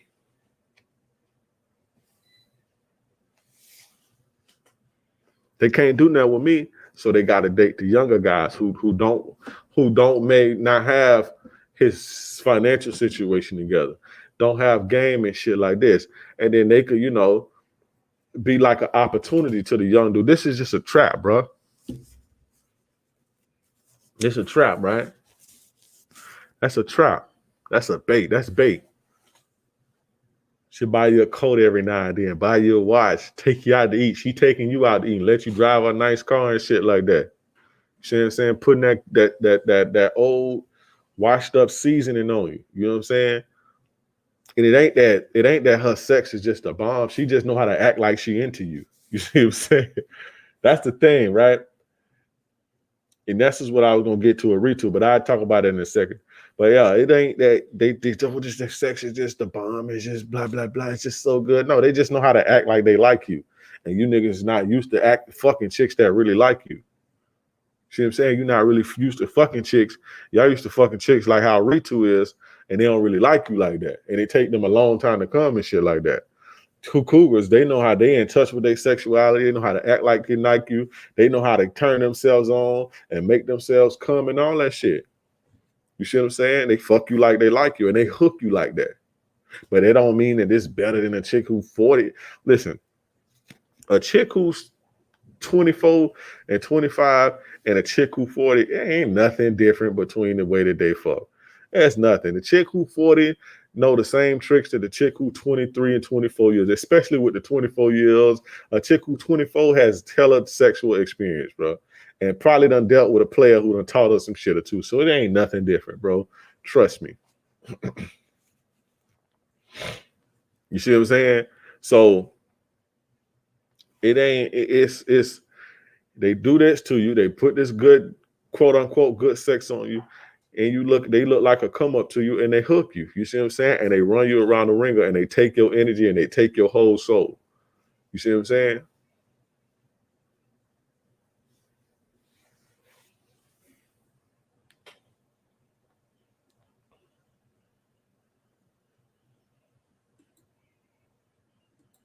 They try to control you with their money too. Yeah, of course, bro. Why do you think about this? Why do guys my age don't want them? You think that this is like with just some type of like it's just something like they don't even make sense. Like, why wouldn't they get with a guy like me? Or why wouldn't they be attracted to a guy like me? Right? Number one, I know her bullshit in her games. Number two, she know I know her bullshit in her games, and she can't pull it on me. A guy who's 21, 22, 23, 24 years old don't know what I know. Right? She can't do that to me. I'm not a good victim. I'm not a good target. Like I say, watch out for chicks like this, especially if they're pretty. The prettier a cougar is, the prettier and sexier a cougar is, the more demonic she is.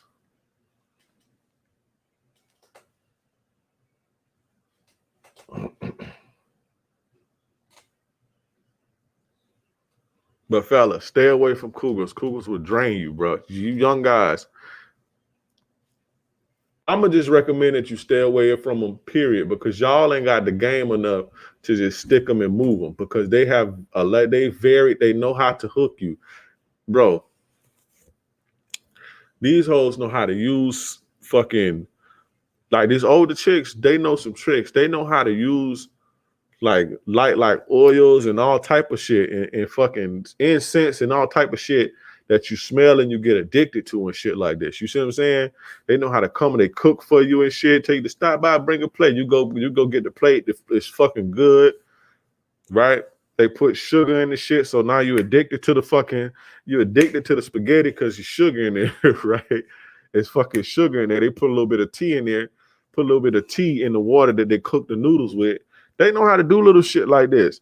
And they put on some fucking incense or some oils that has a fucking smell that make you addicted to it and shit, that release dopamine. His body release dopamine when you smelling this shit. And now you wondering why, damn, I just want to go to her. I want to see what's up with her today. Oh, well, they know how to do shit like this. And then they know how to act like they like you. You see what I'm saying? They fuck you like they like you and all type of shit. You don't have the game to even navigate around none of that.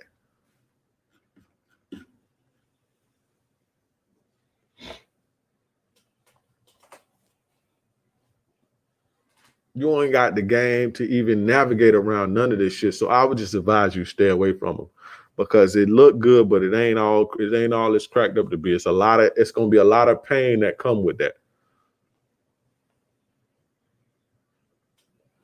Fuck it, or they could teach me a thing or two. Then fuck all that. It ain't worth it.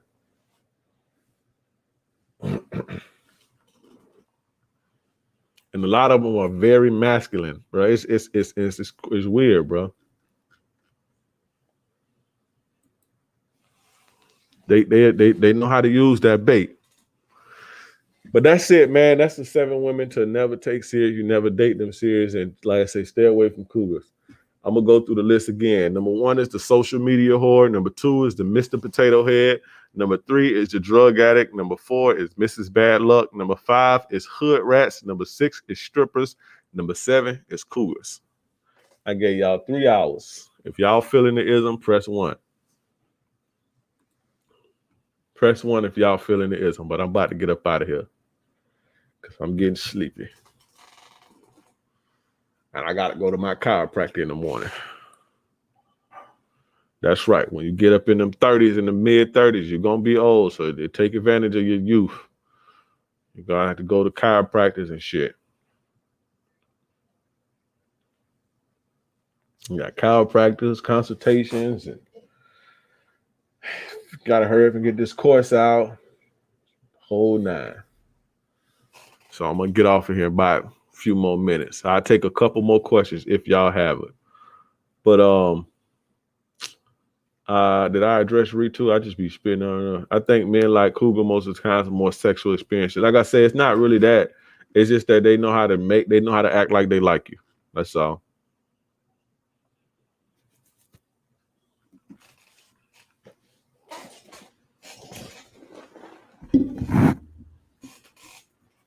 Facts, I'm 36 too. I'm not old. Of course I'm not 70, but I'm at the point of where you have to be careful with your body. That's what I mean. If you sleep wrong, you have a crook in your neck for 4 days. If you sleep wrong, I'm that old. I gotta stretch before I work out. I'm getting that old. I gotta pay attention to my posture. You sit wrong for too long, it's gonna fuck you up. That's what I'm talking about.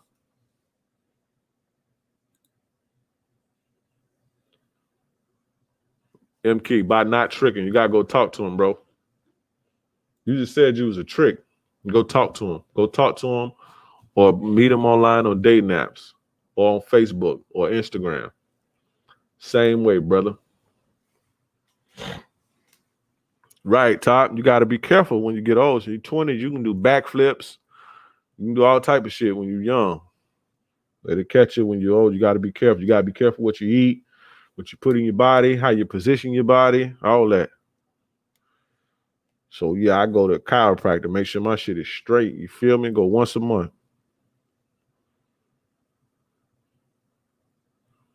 I go once a month.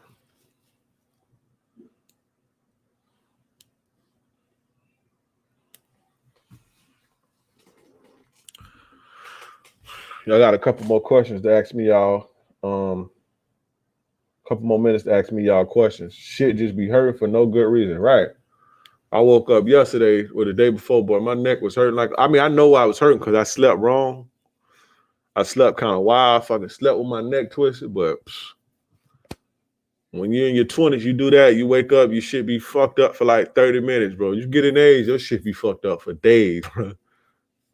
You fucking a sprain or you fucking twist your knee or something like that, or fucking run up the stairs wrong or shit, you out of there for days, bro. I don't look old, but your body do get old, bro. And it starts to show.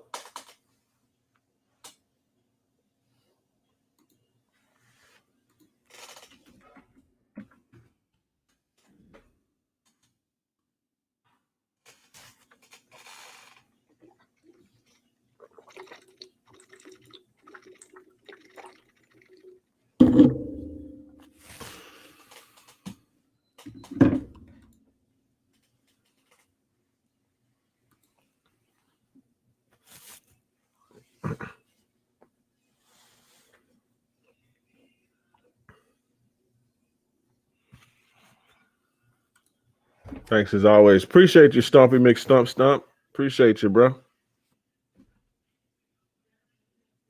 Let's say I'm an Avenger now. Shout out to the TOP. TOP, my dude.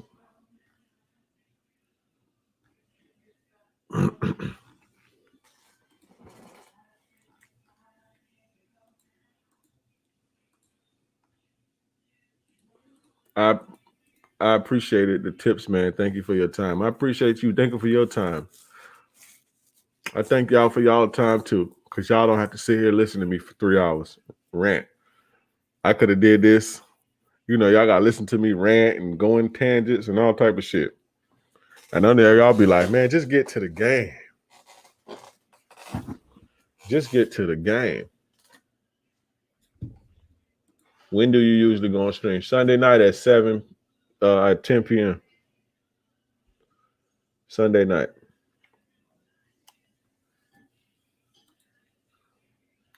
Thank you, darling. Thank you for your time, and thank you for, engaging and all type of shit and sharing the game. You be sharing my shit on your stories and everything. So I appreciate that. Appreciate all of y'all. But yeah, fellas, I'm about to blow this joint. The tangents is what make the show better. Yeah, appreciate it. I try not to do it though, man, because I can go all over the world. Like I could talk all night, bro. Y'all know how y'all we niggas tell you, well, be quiet when you talk to chicks, don't you? Not me. But I know what to say. I know what not to say and shit. But I can, bro, bitch. That's one of my gifts too. I can got the gift of gab. I can like talk to a bitch all night, bro.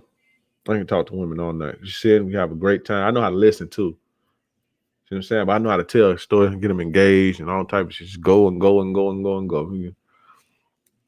It done been time. I done been chilling with chicks and we forgot to fuck. Like we supposed to get together, fuck. We end up having a couple drinks and just talking all fucking night. Like literally, you look up, it's like 4. Like, damn, bitch, you gotta give me that pussy. I gotta go.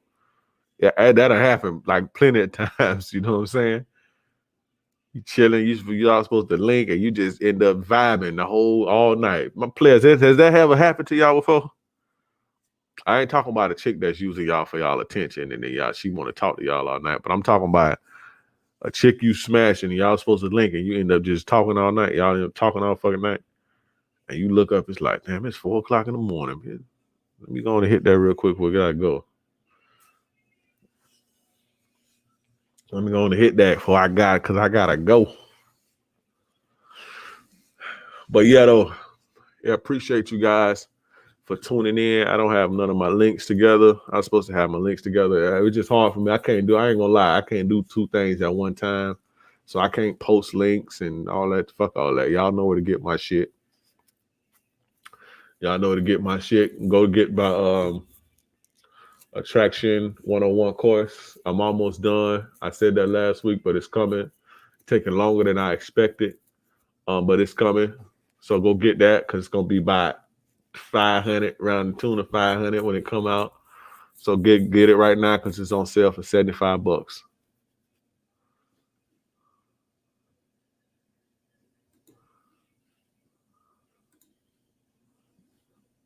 Appreciate you, bro.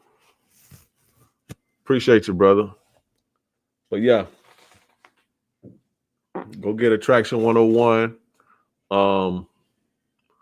I'm gonna leave the Discord. Everybody, I'm about to put my Discord in here. I'm gonna put the link to the Discord, and everybody go. Everybody join the Discord. I kind of put the Discord on lock and key for a while.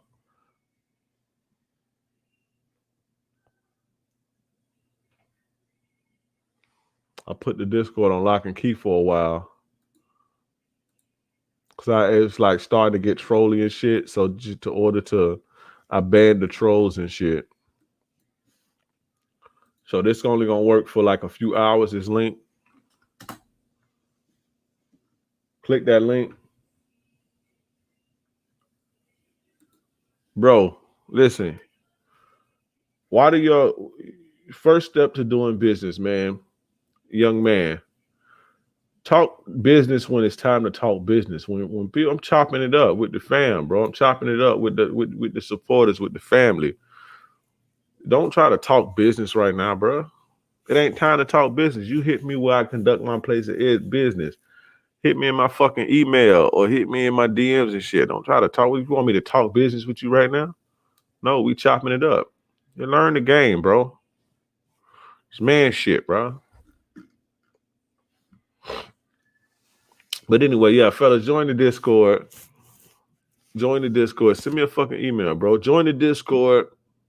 If you need me for a session, you need to book me for a session. Go ahead and book me for a session. Y'all already know I do this. I get your life right. I change your life. The guys who've got sessions from me can attest to that. You see what I'm saying? So yeah, go get them courses.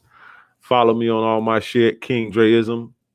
Join the Discord right now. As soon as I turn this off. Also, when the video ends, leave a comment on the video. Like the video and leave a comment on the actual video, not these live comments, but go when the video done, go actually leave a comment and let me know you fucking with the ism. I appreciate you guys for tuning in. I really appreciate you. It's none other than your gracious game advisor, yours truly, King Dre. I will catch you guys next Sunday at 10 p.m. Eastern Standard Time. I'm gone.